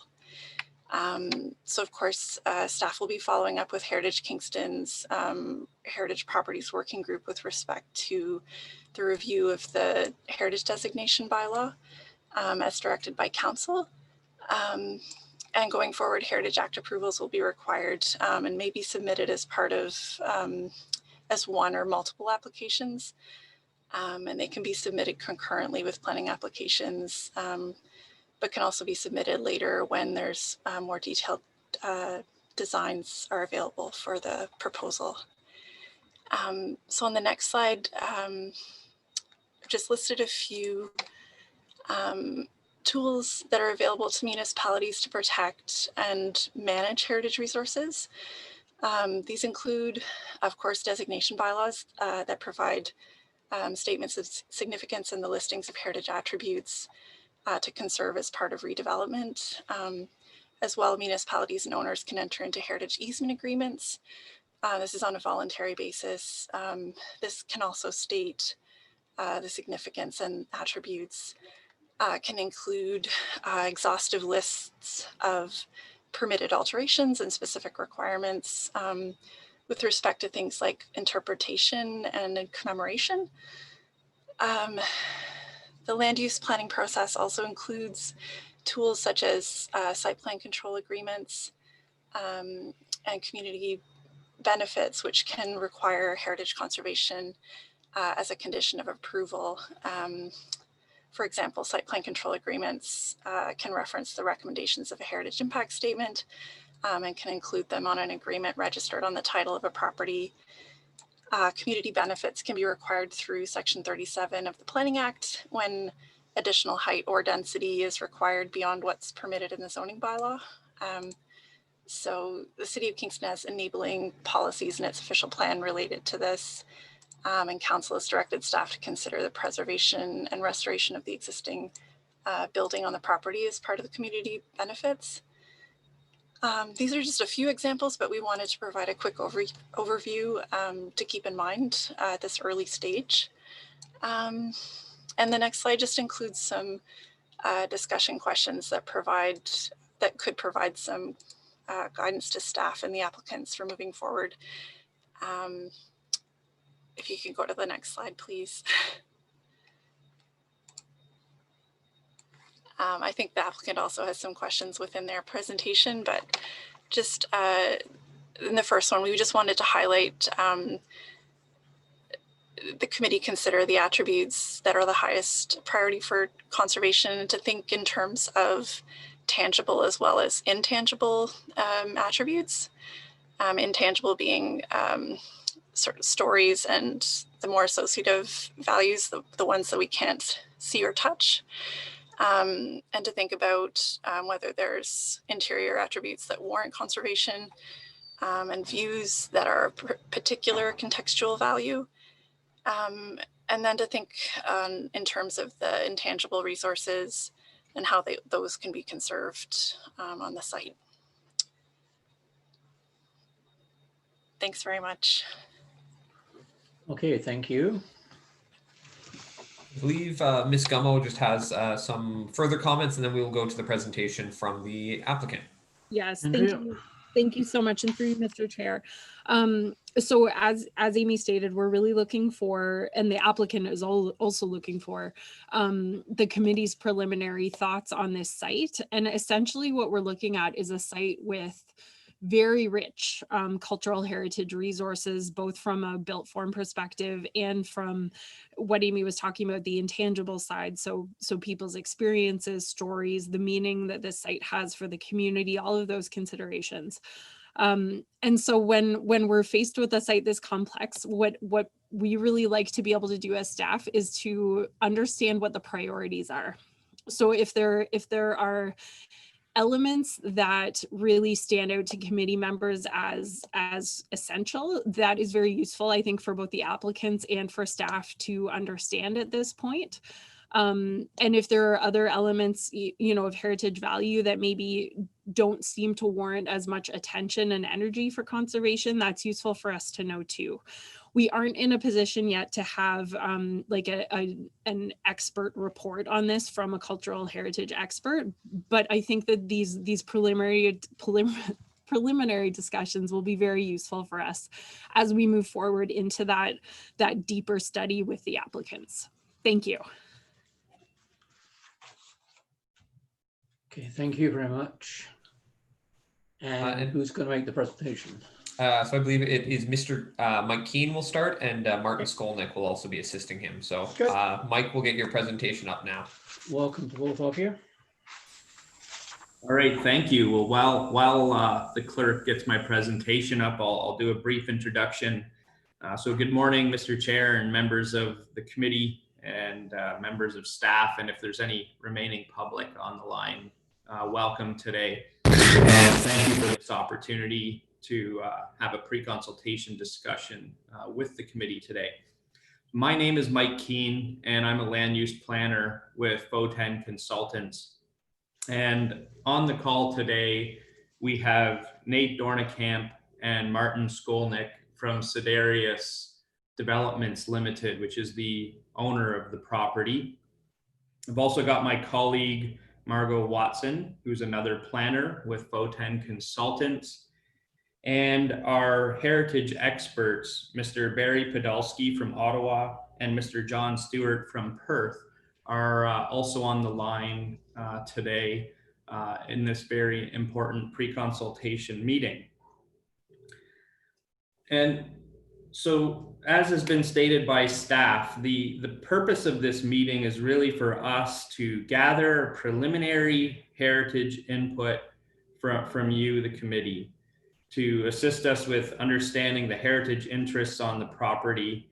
And we're going to share with you some of our findings. And my presentation is largely to stimulate that discussion and show you some of the things that we've learned. So my presentation is kind of broken into a few pieces. The first part is really showing you why this is an excellent property, and then we'll really move into the discussion points that we need the Heritage Committee's assistance on.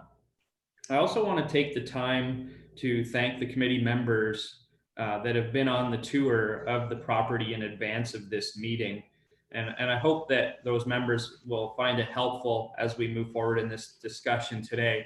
And if there's members of the committee that have not had the opportunity to see the property yet, further tours can be set up directly with Martin Skolnick, or you can contact myself and I'd be happy to put you in touch with Martin as well. And so again, thank you for taking the time to take a look at the site. Next slide, please. So as I said, I'm just kind of starting with overall context and really showing you why this is a very exciting property as a land use planner in particular. And when we look at this site, what we have is a property that's close to the lake and is centrally located in the old city. And it's, you know, rich with many values around it. Next slide, please.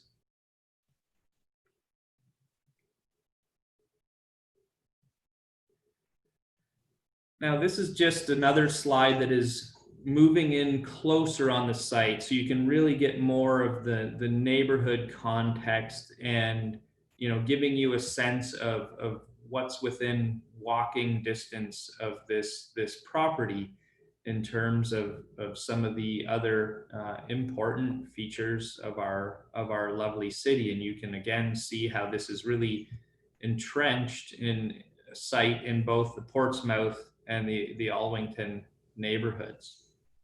Next slide, please.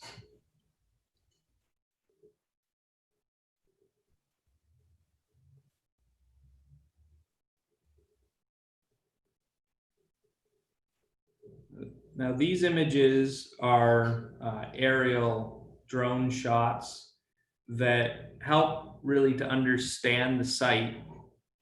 And what you can see, and if you know the site, you know that the property is fairly level and it's also elevated. It's to the west and to the south, the property drops off into the abutting neighborhoods.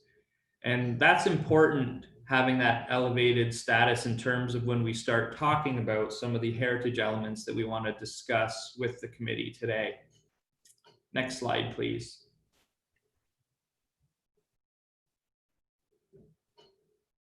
I'm just going to briefly talk about both opportunities and challenges with this property. And what's on the slide now is a list, numbers 1 through 8, and that list corresponds to the numbers that are on the map itself in terms of just overall, when we're thinking about the development potential of this property. And some of these opportunities also present challenges. And if I take just a few of these points, for example, the first one being pedestrian connection between Union Street and King Street. And this has a heritage impact because to make that connection, we'll have to make a cut in that wall along King Street to do that. So this is an example of something that will need input from the Heritage Committee on. And this just gives you a sense of, if you're reading along on the slide, you can see how there's a blend of planning matters, there's a blend of heritage matters. And just speak briefly to number 4, the views of the harbor and Lake Ontario are actually one of the heritage attributes of the site. And what you'll find if you're familiar with the bylaws is that the views go both ways in terms of looking out as well as looking into the property. Next slide, please.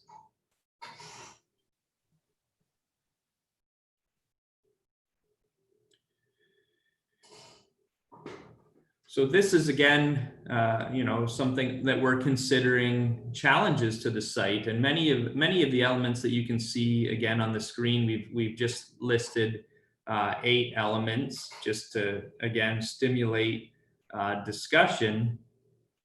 And there are elements that are both really development challenges, but also related directly to the heritage matters that we'll need to discuss.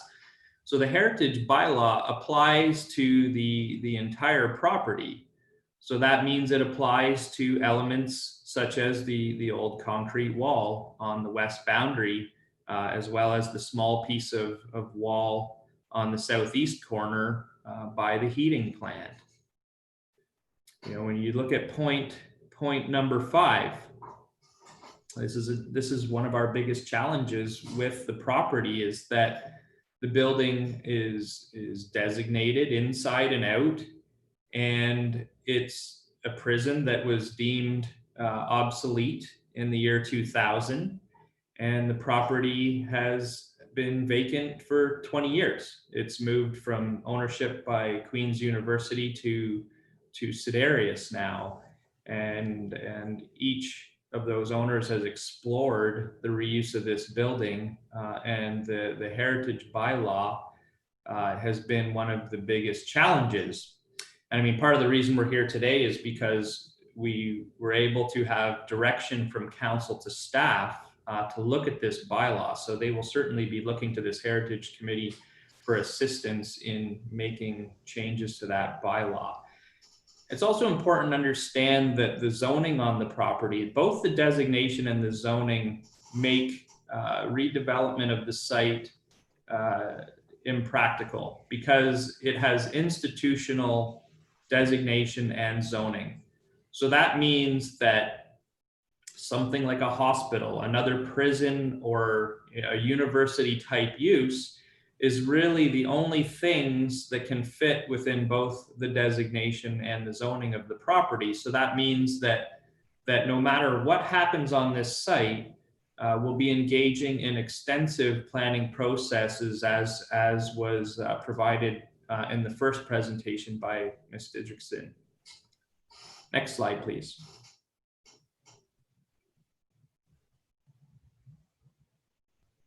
Now, these are really the stimulating points that we need input from the committee on. And I'm going to break this down into 2 different groups of comments. The top 3 bullet points directly relate to the existing heritage bylaw, while the last 3 points are elements that we want to consider. And taking one step back, we need to provide a heritage strategy for this property.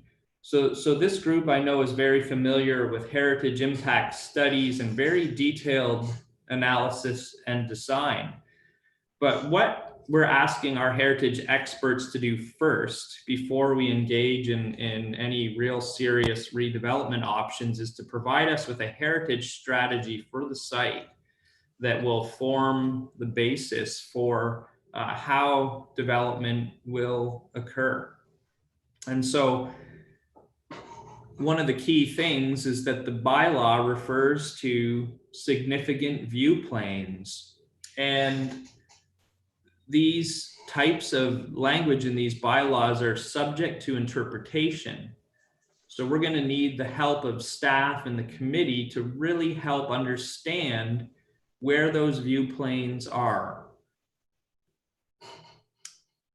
Another key aspect is the fact that the heritage designation applies very broadly across the site, inside and outside. And so any alterations to the building will require heritage permits, but it will also require changes to the designation for really anything effectively to occur at the existing heritage building. The third aspect is the fact that the whole site is within the heritage designation. So the concrete prison wall is certainly something of interest that we would like consideration for removal. Now, the softer points, the last 3, are really points that have come up in terms of planning for the design of the site. And one of those elements I talked to you about a few slides ago was the fact that we really believe a connection between Union and King Street is necessary. So there's opportunities to look at how that connection might be made, particularly given we would have to puncture the wall on King Street along the west yard. And we'll be looking for help at how we might be able to do that. The P4W Memorial Collective is in regular contact with the owners of the property, and we'd like to establish a monument and a garden on the site in response to that interest. And there's also the fact that this is a very large site that it's 8.5 acres that has really only one building on it at this time. And so we want to think about how additional development might be able to be brought to this property. Next slide, please.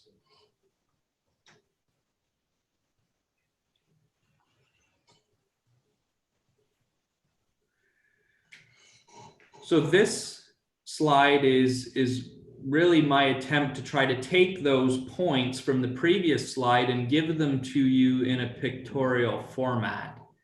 And so there's a few annotations and a few lines on the screen.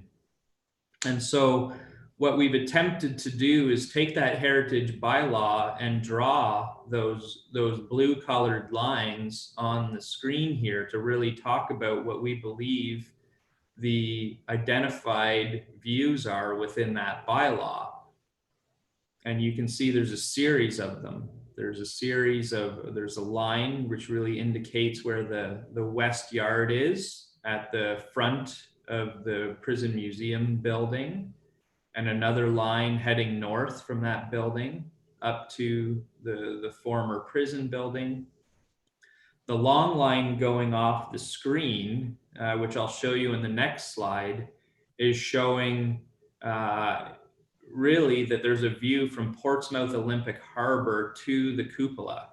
So we need to figure out where that line actually, where to take that line from. Where from Portsmouth Olympic Harbor is the spot that we should be considering. And our heritage experts have ideas, and they'll be looking for input from this committee on where that point might need to be.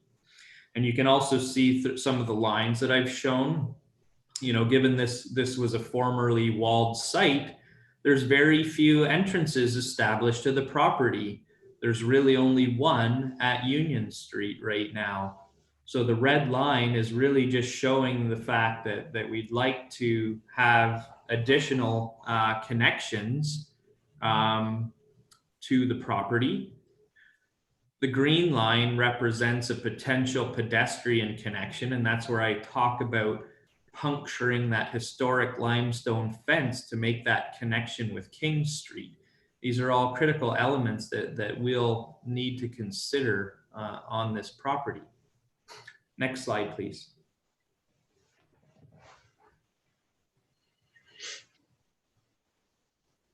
So this is, again, just because the last slide, I wanted to really show you some of the details of, you know, where the concrete wall, where the view planes are located, the elements of the building that are needing to be removed, like the little annexes that are stairwells and whatnot. But the purpose of showing you this slide is really to just show you how establishing views is challenging, and we'll need input to inform this strategy. So the blue line is going from the Olympic Harbor building up to the cupola. So that's kind of, you know, showing where along the property of the harbor maybe that line should be taken from. Next slide, please.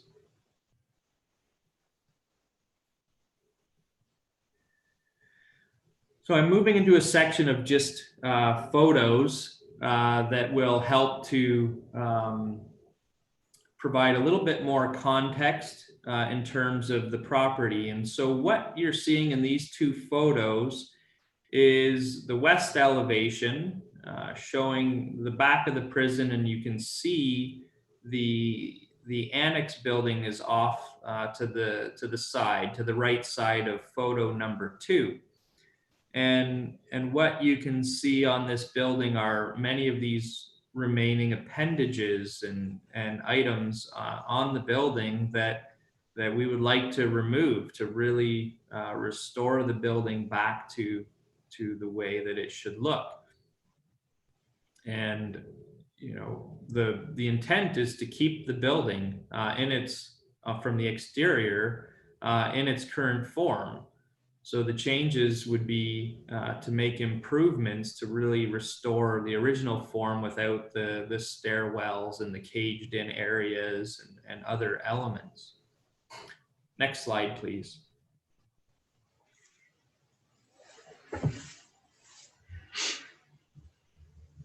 So these photos show the two remaining prison walls.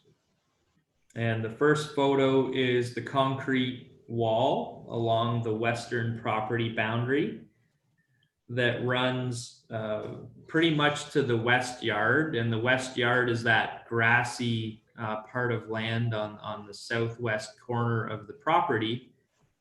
And photo 2 is showing you another piece of the prison wall that remains by the heating plant. And you know, we have all kinds of ideas, you know, for utilizing this wall as we intend to retain it in terms of, you know, what could be there, some type of an art feature. So these are elements again that will need discussion. Next slide, please.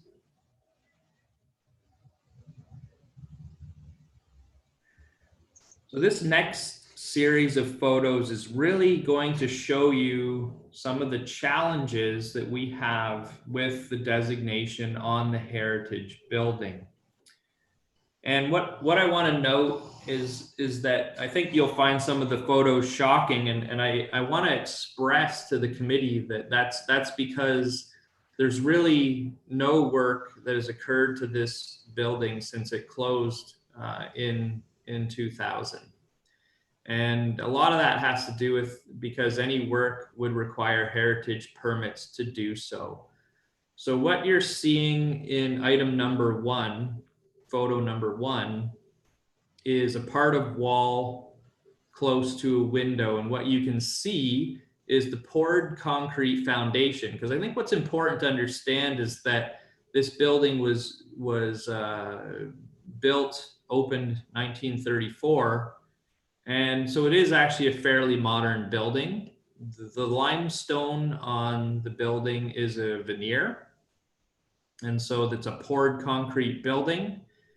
You can see the air gap to that brick tile and then a plaster type surface on the outside. Photo number 2 is a picture from inside of a cell.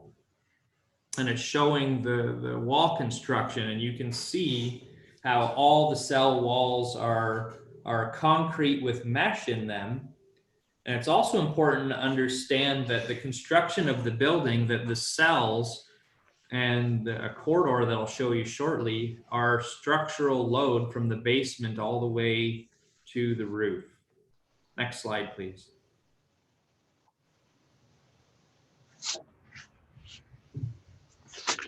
These are some of the interior shots, and this is helpful to understand because this will help, I think, the committee to understand why changes to the bylaw are necessary. So when you're looking at photo number 1 and photo number 3, what you're seeing is that the cells run down the center of the building, and there's basically 2 floors of cells, and then there's 2 stacks of those cells in the building.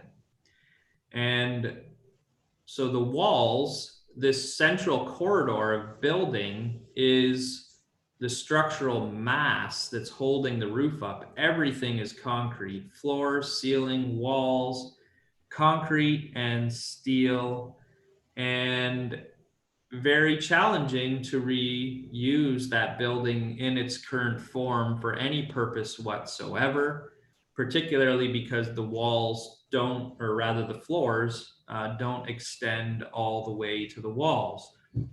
Photo number 2 is important because it shows how, it may be a little bit hard to tell from the photo, but large windows in the basement, but they're elevated quite high above the ground. and the building is somewhat excavated around the basement. So the ground is actually pretty much at level with the floor of the basement of the building at photo number 2 in particular. Next slide, please.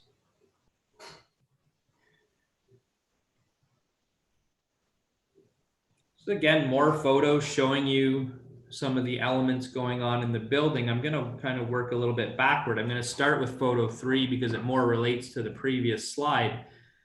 But that is a central corridor between the prison cells. And that corridor is, again, part of the structure that goes from the basement all the way to the roof. And you can see the concrete cell structure. You can see the steel and all the infrastructure that is part of a prison structure. What you're seeing in photo number 2 is actually the original exterior wall from inside the annex on the north side of the building. So one of these appendages that's on the building that we would like to remove. And you can see how the windows are boarded up, but that your limestone clad wall, you know, remains intact within the building. Photo number 1 is also critical to understand because you can see these concrete beams and how low they hang in the building because they're holding up this massive concrete floors and structure above. And so you can imagine that if we tried to work with this and install, you know, modern HVAC systems, how the ductwork would hang below these concrete beams and really render much of the space unusable to do so. So having a look at this bylaw is very critical, as you can see from some of these photos. Next slide, please.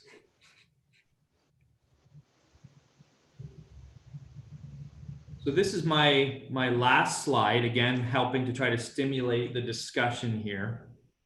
So this is photo number 1 is with some of the drop ceiling removed, and I'm looking up at the concrete floor and beams above, and you can see the steel cage that's also in the floors.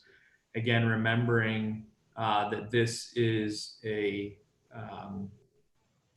prison. In photo number 2, we know we have environmental challenges with the building.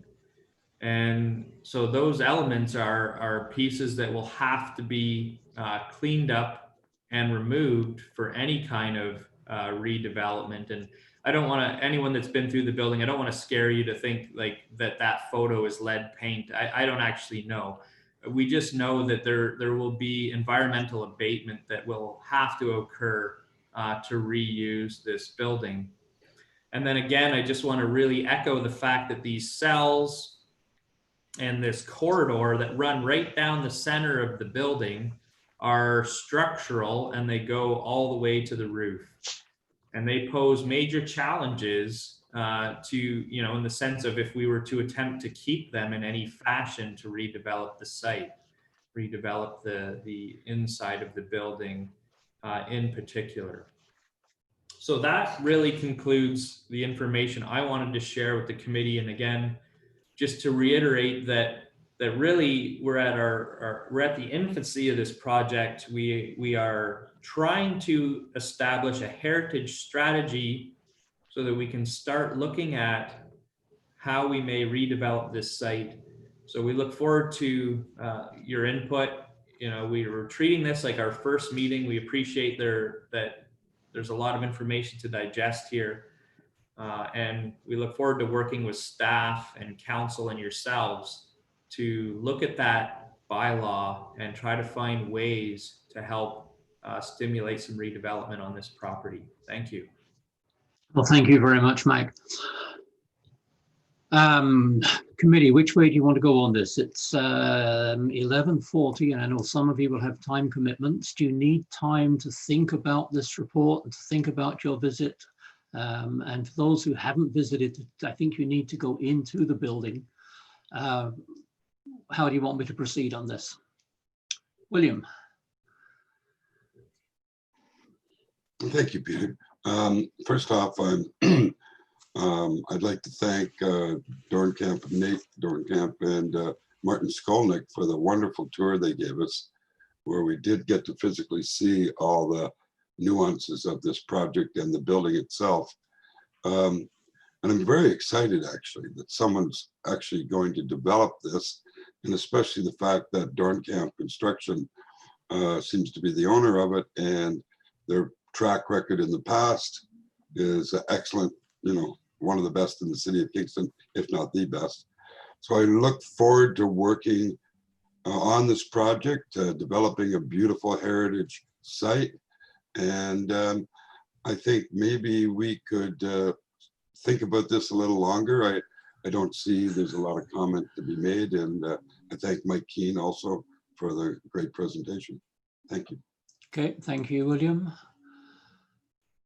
So the suggestion there that we probably need more time to think about it, done.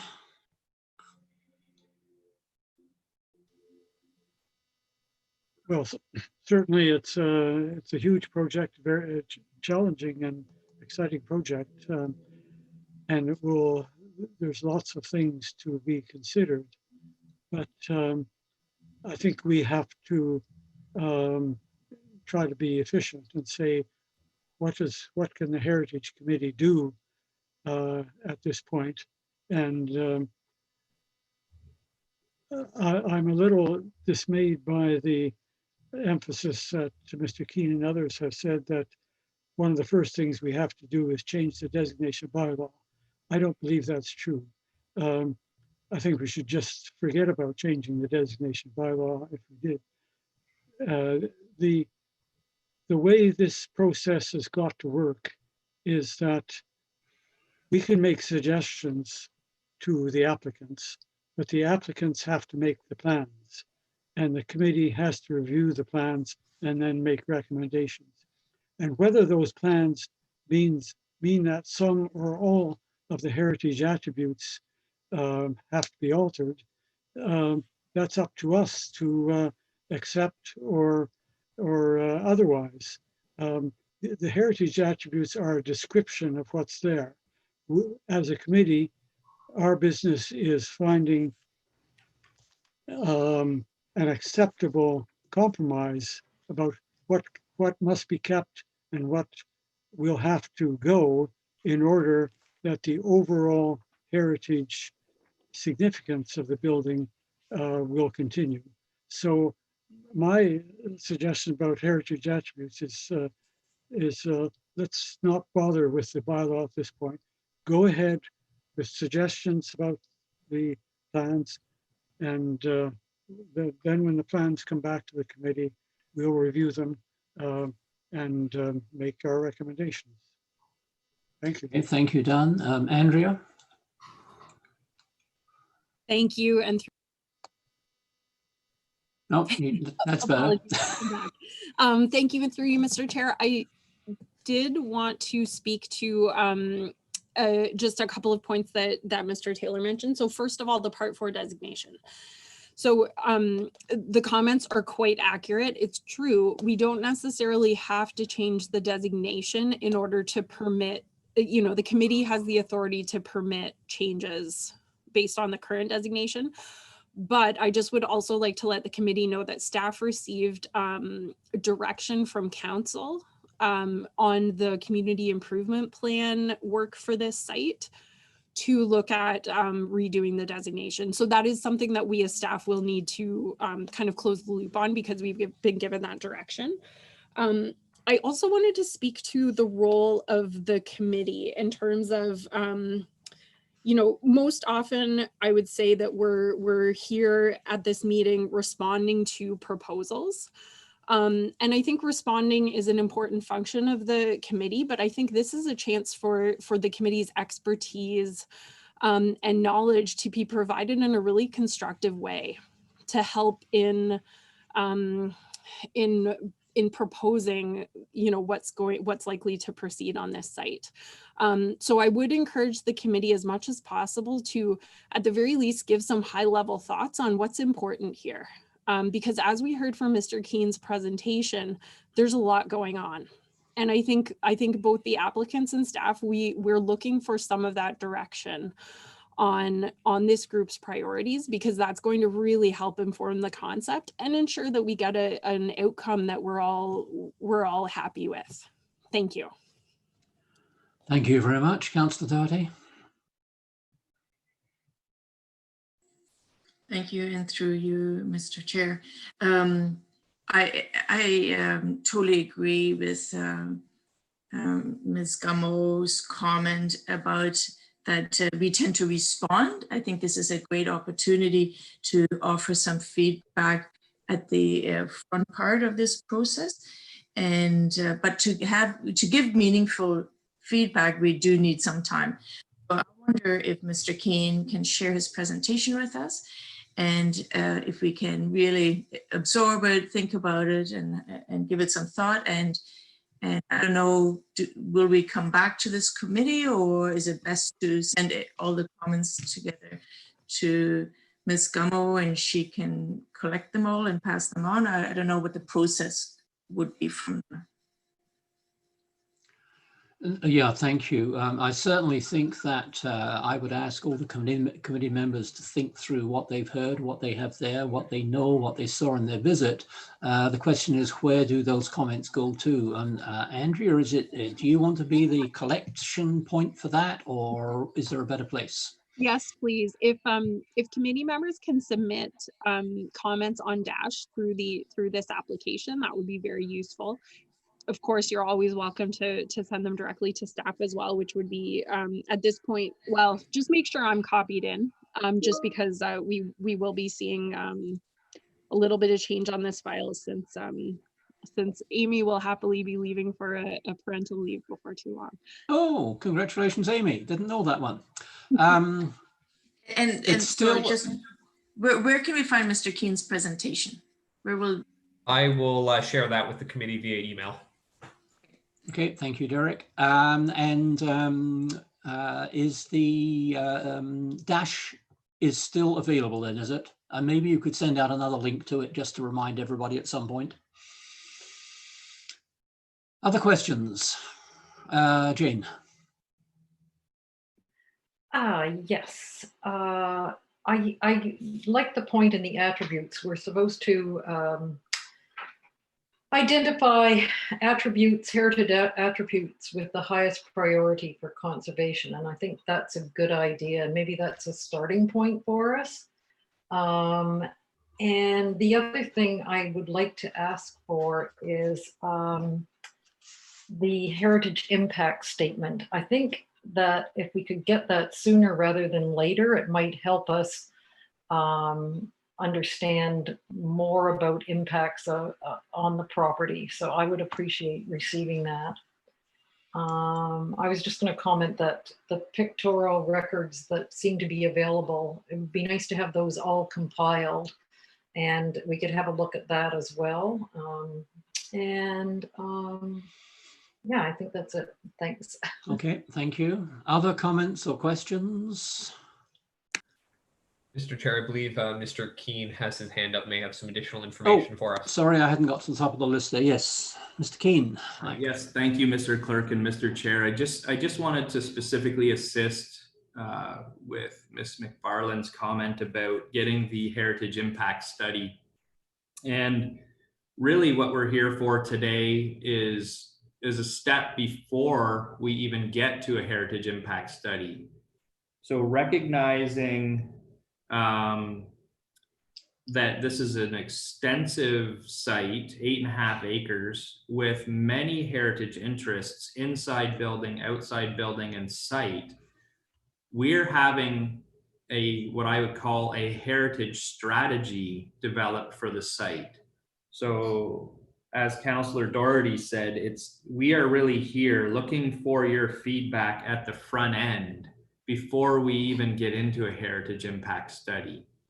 So that I just want to make that clear, that we haven't developed a heritage impact study because we can't even get there yet. We need to develop a strategy for the property, and that's why we've given you this presentation to stimulate some discussion. And certainly, you know, put some of our interpretation on the bylaw in there for your consideration.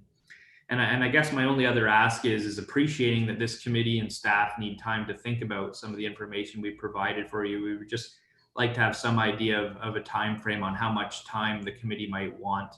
And again, re-offer that invitation for those that haven't visited to come and have a tour of the site. Thank you. Okay, thank you very much. I would certainly hope that everybody will have submitted something before our next meeting. Looking at the 16th now, if we give 3 weeks, that gets us to the first week of October. And if you could put that in your diaries or whatever you use these days to get comments in so that they perhaps could be collected and collated in some way for staff to present in some form at our next meeting. If that doesn't work out, then it won't work out, but it gives us some idea that within a month we'll be looking at everybody's thoughts. Does that make sense? Are there problems with that?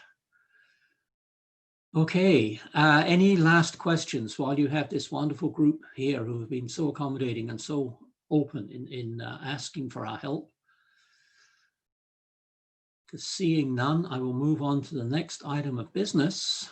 Mr. Chair, we do have members of the public here, so they do have an opportunity to provide comment and ask questions. Members of the public? I'll remind members of the public, if you do wish to speak, to use the raise hand function in Zoom. I see we have one person, so I'll just unmute their microphone. It is Ann Hansen, and just a reminder that make all your comments and questions at once, and then if there's a response required, our staff will respond afterwards. So, and if you can just accept the request to unmute, you can go ahead and speak.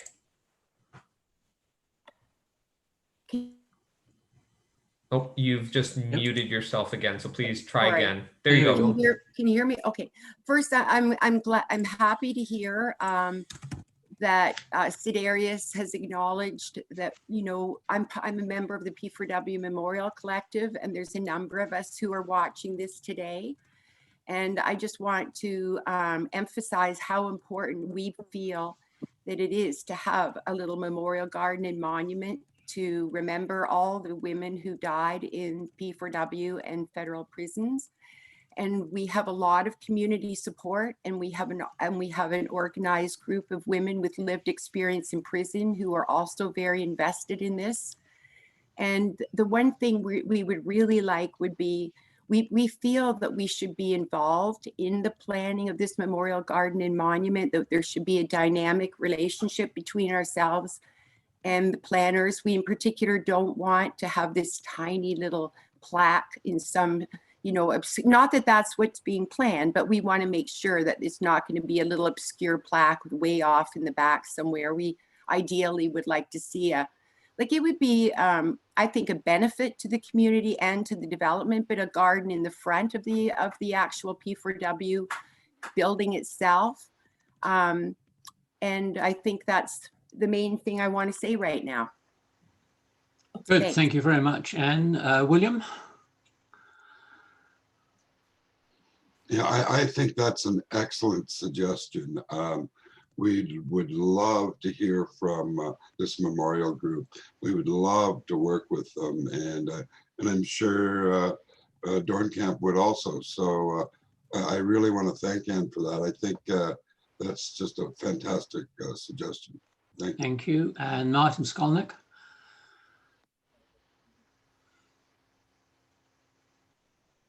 Go ahead, Martin, when you're ready.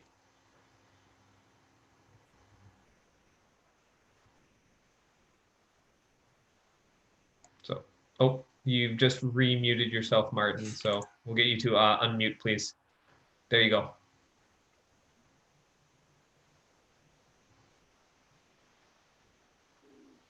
Okay, so I don't know if Mr. Skolnick is system is working there. He's unmuted, Yeah, but he's unmuted and I'm not hearing anything here. All right.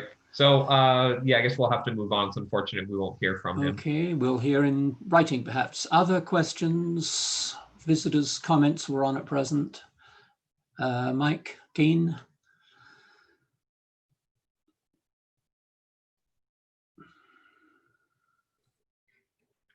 Yes, thank you again, Mr. Chair. I'm going to take a little stab at what I believe Mr. Skolnick was trying to note there, and that would be related to the P4W Memorial Collective and our commitment to doing something with them, and that it won't just be a token plaque. We want to do something that will truly respect their group and their interests and the history of the site.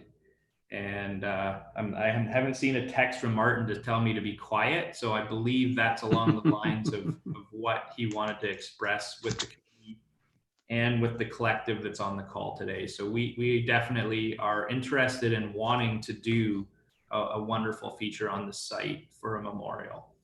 Good, thank you very much for that. Other public comments?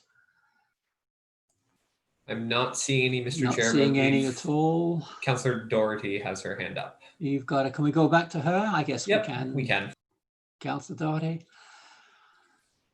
Thank you. I just want to mention that I asked about the memorial garden when I had my tour, and both Mr. Skolnick and Mr. Dornekamp were very receptive and also clearly showed and demonstrated that they are committed to the garden. So I'm sure there will be no concern including the P4W Memorial Collective in the visioning and in the design of the final product. So just wanted to share that conversation was had.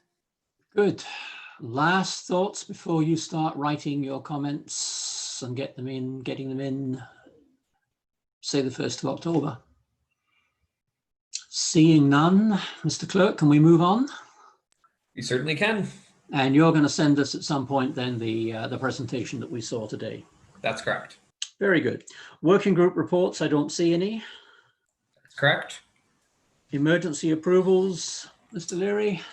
I'll answer for him. There are none. There are none. Motions. We have a motion that came last month, moved by Mr. Taylor, seconded by Ms. McFarlane, that Heritage Kingston recommends that council serve a notice of intention to designate the property located at 239241 Princess Street and 179 Sydenham Street as a property of cultural heritage value or interest pursuant to Section 29 of the Ontario Heritage Act. Don?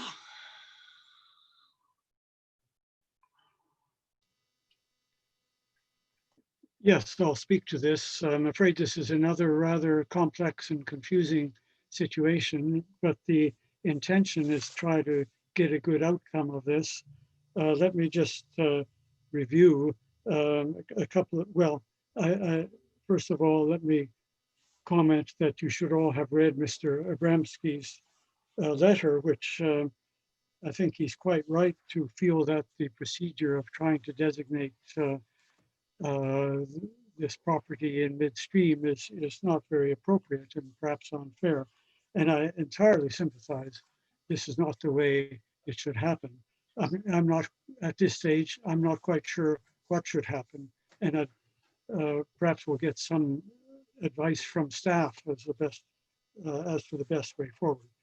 But a couple of months ago, the committee first heard about the proposed renovations at the Oddfellows building on Princess and Sydenham. And we were, I think, quite concerned that although we were being advised about the demolition of the rear addition, we really did not have any input to the renovations that were proposed, major renovations, and to the design of the new addition at the rear. And you know, our concern was that this building was researched and identified several years ago as an important building that should be designated. And somehow here we are, big changes happening, and the committee has no input. That's not how the Ontario Heritage Act is supposed to work. And I really don't think this is something that we can accept. But now the question is, what can be done? I guess the as far as the property is concerned, I think the committee is quite comfortable with the demolition of the addition at the old addition at the rear, and very satisfied with the proposed renovations of the heritage building. But as far as I'm concerned, perhaps not satisfied with the design of the new rear addition. So really the question is, does it make sense to designate now?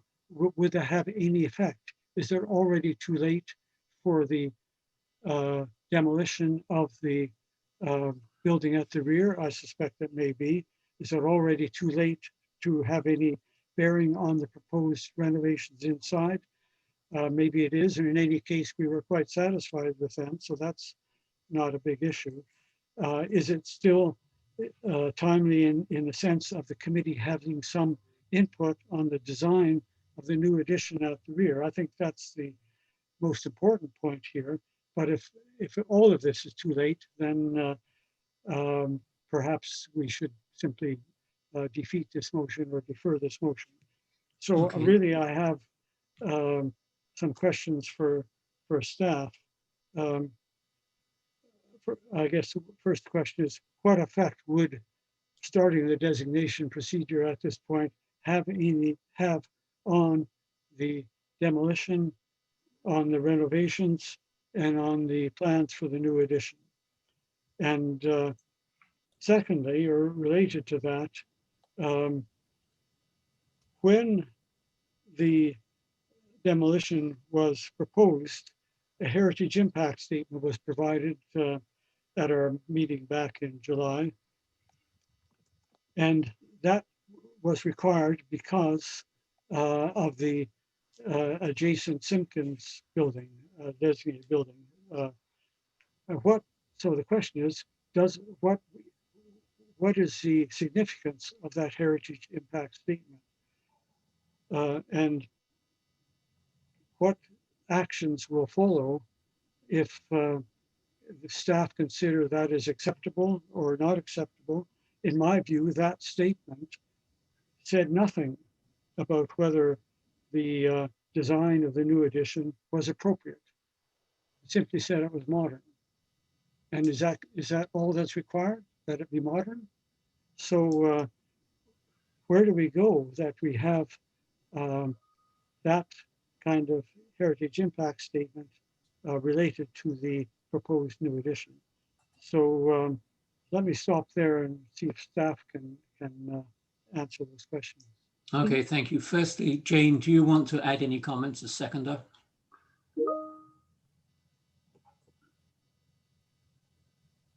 Yes, I would like to, and I have the same questions as Dawn.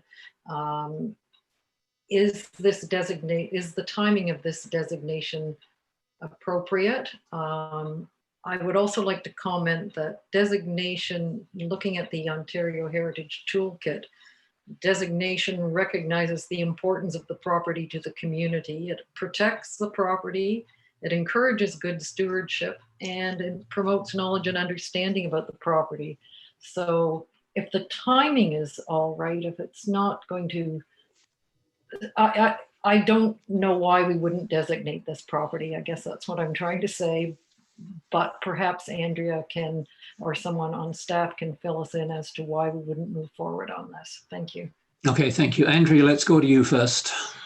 Thank you, through you, Mr. Chair. I guess I would like to remind the committee that for the development that's proposed for this building, it is largely internal. So essentially they're taking vacant commercial space, maintaining the commercial ground floor at Princess Street, and adding a number of residential apartments.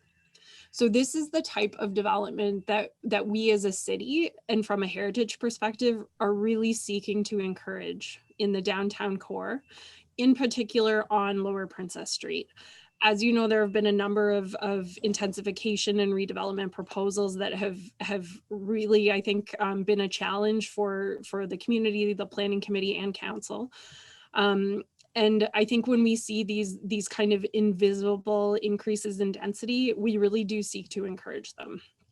So I wanted to provide that context from a high level. The addition at the rear is in a modern style and it includes quite a lot of glazing. Now, I understand that depending on your sort of concept of what the character of the lower heritage, the lower Princess Street Heritage character area should be, then maybe that would not be considered appropriate. I know that, for example, for Berryfield, it would not be. But I would suggest that for Princess Street, this is a different context from Berryfield, very much so. So I think we don't have enough specific guidelines for this area to determine whether a modern addition is appropriate or not. We certainly see a lot of them. There are a number of urban design benefits to having glazing facing a street, including safety. And so I guess I wanted to provide that perspective as well in terms of sort of the approach to heritage in this location. Now, from staff's perspective, we did receive a heritage impact statement. That was important for our planning review of the file. Of course, the file did come before committee because of the request to demolish. But it's interesting, if it weren't for that request to demolish, this actually wouldn't have come before the committee at all because it is listed. So I think in this case, I really have appreciated the opportunity to get the committee's input on the proposal, even though it was not, a legal trigger to come forward to the committee for approval. I think that's been a benefit to it overall. But I also think at this point in the process, I would not recommend moving forward with a designation. I would prefer to leave it in the queue, which is already in, for designation by staff at the appropriate time. There are a few reasons for that. One is sort of the context that I just mentioned in terms of what's being proposed and whether or not it's appropriate, and I think it is. The second reason is a reason that I've mentioned before, which is staff resources. So again, if we bring forward an individual designation, what that does is it takes a lot of staff time that could be devoted to protecting multiple properties. And so we kind of end up in this loop where we're not able to get ahead because we're always responding. So what we'd really like to do is be able to have these properties designated proactively, so that we're not coming in at the end of the process to make a change. The third reason I think is essentially the reason that that the owner raised, which is this is a challenging point in the process for the applicant, I think, to see that change happen. And I will have to, unfortunately, I don't have the dates right in front of me of like in terms of the approval that have already been received. But I think they might already have the approvals in place and this designation might not make a difference. But I'm gonna have to, like, in terms of like they can proceed. So I'm gonna have to double check that. But that's my understanding of where it is at this point. So I'm happy to answer any questions on any of that. And yeah, I hope that was clear. Thank you. Okay, thank you very much. William, you've had a hand up for a while. Thank you so much. So I'm a little confused. I've only had 2 cups of coffee. Bottom line here is, I thought this discussion was about the designation of this property. I don't really understand why we're revisiting the construction aspect of it, because in my opinion, that was already approved. Is that correct? Andrea? Yes, thank you, through you, Mr. Chair. That's my understanding as well, but I'm having a hard time locating what approvals have actually been gained. Certainly the request to demolish for the addition was approved. And then from the Planning Act side, I know that there have been other applications and I think they have been approved as well. But I will just need to double check that. My understanding from talking this over with Don, I think, is that he would like the committee to have approval authority over the addition. And I think that based on the timing, if an intent to designate was served right now, I don't think it would achieve that goal. So if the designation, if the committee decides not to advance the designation today, it is still in our queue for designation. So this property very much remains on our list of listed properties that we would like to turn into full designations. I guess I want to just clarify, like, there's no question that this is a valuable heritage resource. Thanks, Andrea. So back to the point. Initially, the motion was created in reference to designating the property, and I think it was going to be designated under Section 4. I do agree with Andrea that I don't think this is the time to do it. And when you look at the letter, the correspondence from Mr. Abramsky, it's very clear that he has no problem with the designation. He'd just like to get on with the project that has already been approved. So I think that supports the fact that we should hold off, defer, or defeat the motion, whatever way you want to do it. Let the gentleman get on with the project and do the job that they do. And then we'll relook at the designation again, which has his support. I think it's a win-win for everybody, personally. Okay, thank you, Andrea. My apologies to the committee. So I have just confirmed where the Planning Act approvals for this site are. So it needed a minor variance. So it went forward to Committee of Adjustment and got approval for the minor variances. The appeal period for that has just expired. So the relief to the zoning bylaw is now in place for this property. They will still need to come through planning services for site plan control. So that will be the next application that we see on this. And then after that, they're welcome to apply for building permits and begin construction.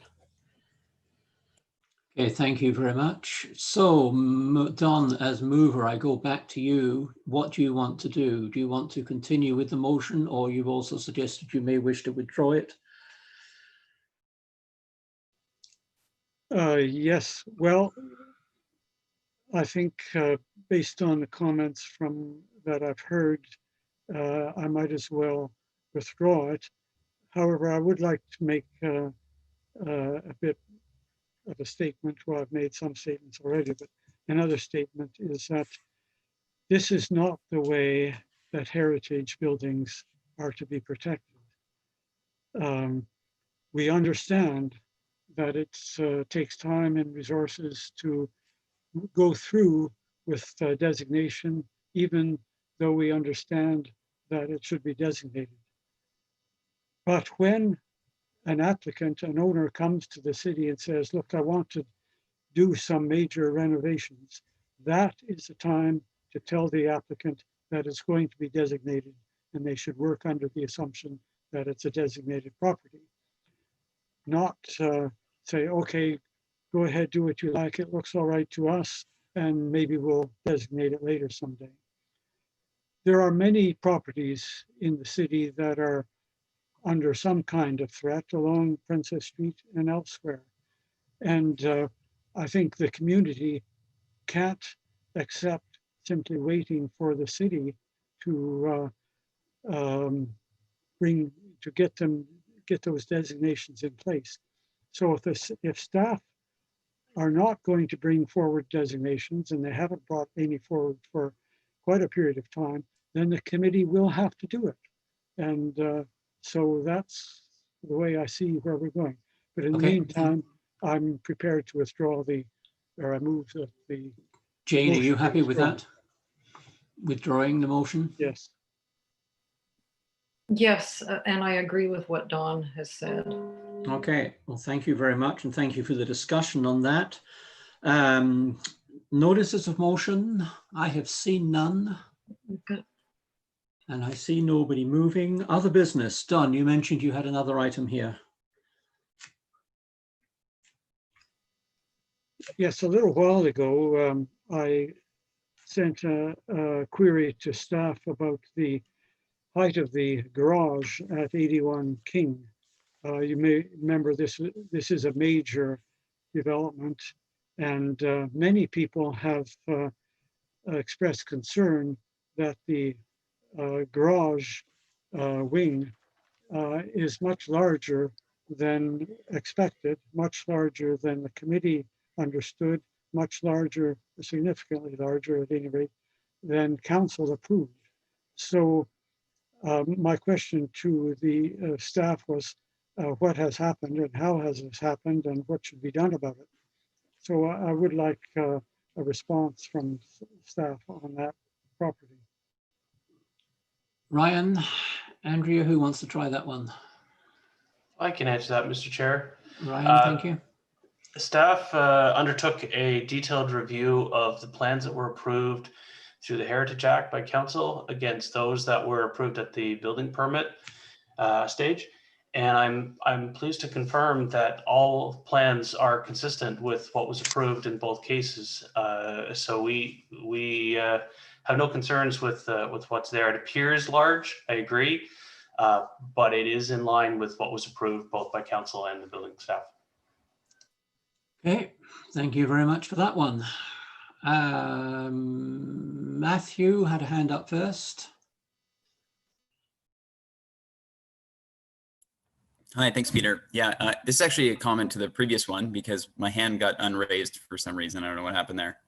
But, you know, to Andrea's comment on the last motion regarding the church rehabilitation and a lack of resources for staff. I mean, you know, I don't know if that's something we can do as a committee to make a recommendation to council to rejig the resources you have at your disposal. But I mean, you don't get what you don't ask for. So, well, I think our councillors are listening and hearing. Yeah. So, I mean, you don't get what you don't ask for. And, you know, and I just find this is, you know, whenever you catch resistance on these sorts of things, like people that, you know, have an apprehension to designations and whatever sort of perceived resistance that has, you know, I always like to remind them that, you know, they are leveraging that heritage asset for their own use. And so part of that is maintaining that. And that's supposed to be the function of this committee. And so, you know, if we need to help Andrea and Ryan get more resources at their disposal, and we have to make a recommendation to council, like, that's what we should do. Anyways, so, I mean, I've heard that come up a few times where, you know, you have limited resources at your disposal. So. No, point well made. Thank you very much.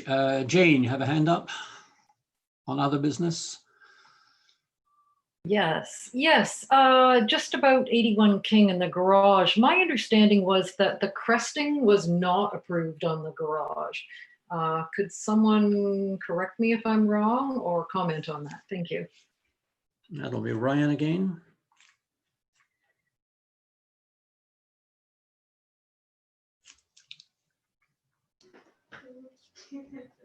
Oh, if I lost Ryan? No, I'm here, Mr. Chair. Yeah. The cresting, that. Yeah, the cresting was on the plans and has been installed in accordance with what was approved. Okay, thank you very much. Other business? Done. I'm a little reluctant to leave this 81 King garage issue as it is because you know, several knowledgeable people have observed that the garage is taller than was approved, and I know a building department official was sent over to measure it, and I'd like to see his report because you know, it seems pretty obvious that it's taller than was approved. And you know, it's very concerning that we go through all this process of getting applications in and reviewing them and making recommendations and council approving them, and then the applicant owners doing what they please. And I very much suspect that this is another case of that. Anyway, I'll leave that for now, but I would really appreciate a more definite answer. I mean, I provided some photographs, and I'd like similar kind of evidence in response. Okay, the other question I wanted to raise, if I can remember it now, sorry, it's been a long meeting.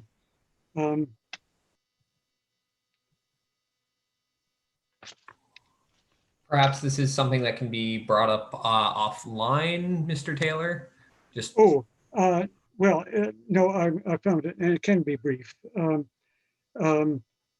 The city is adopting or has adopted a new demolition control bylaw that I think has significant impact on heritage protection. And I wonder if Andrea would speak to the implications of the new bylaw.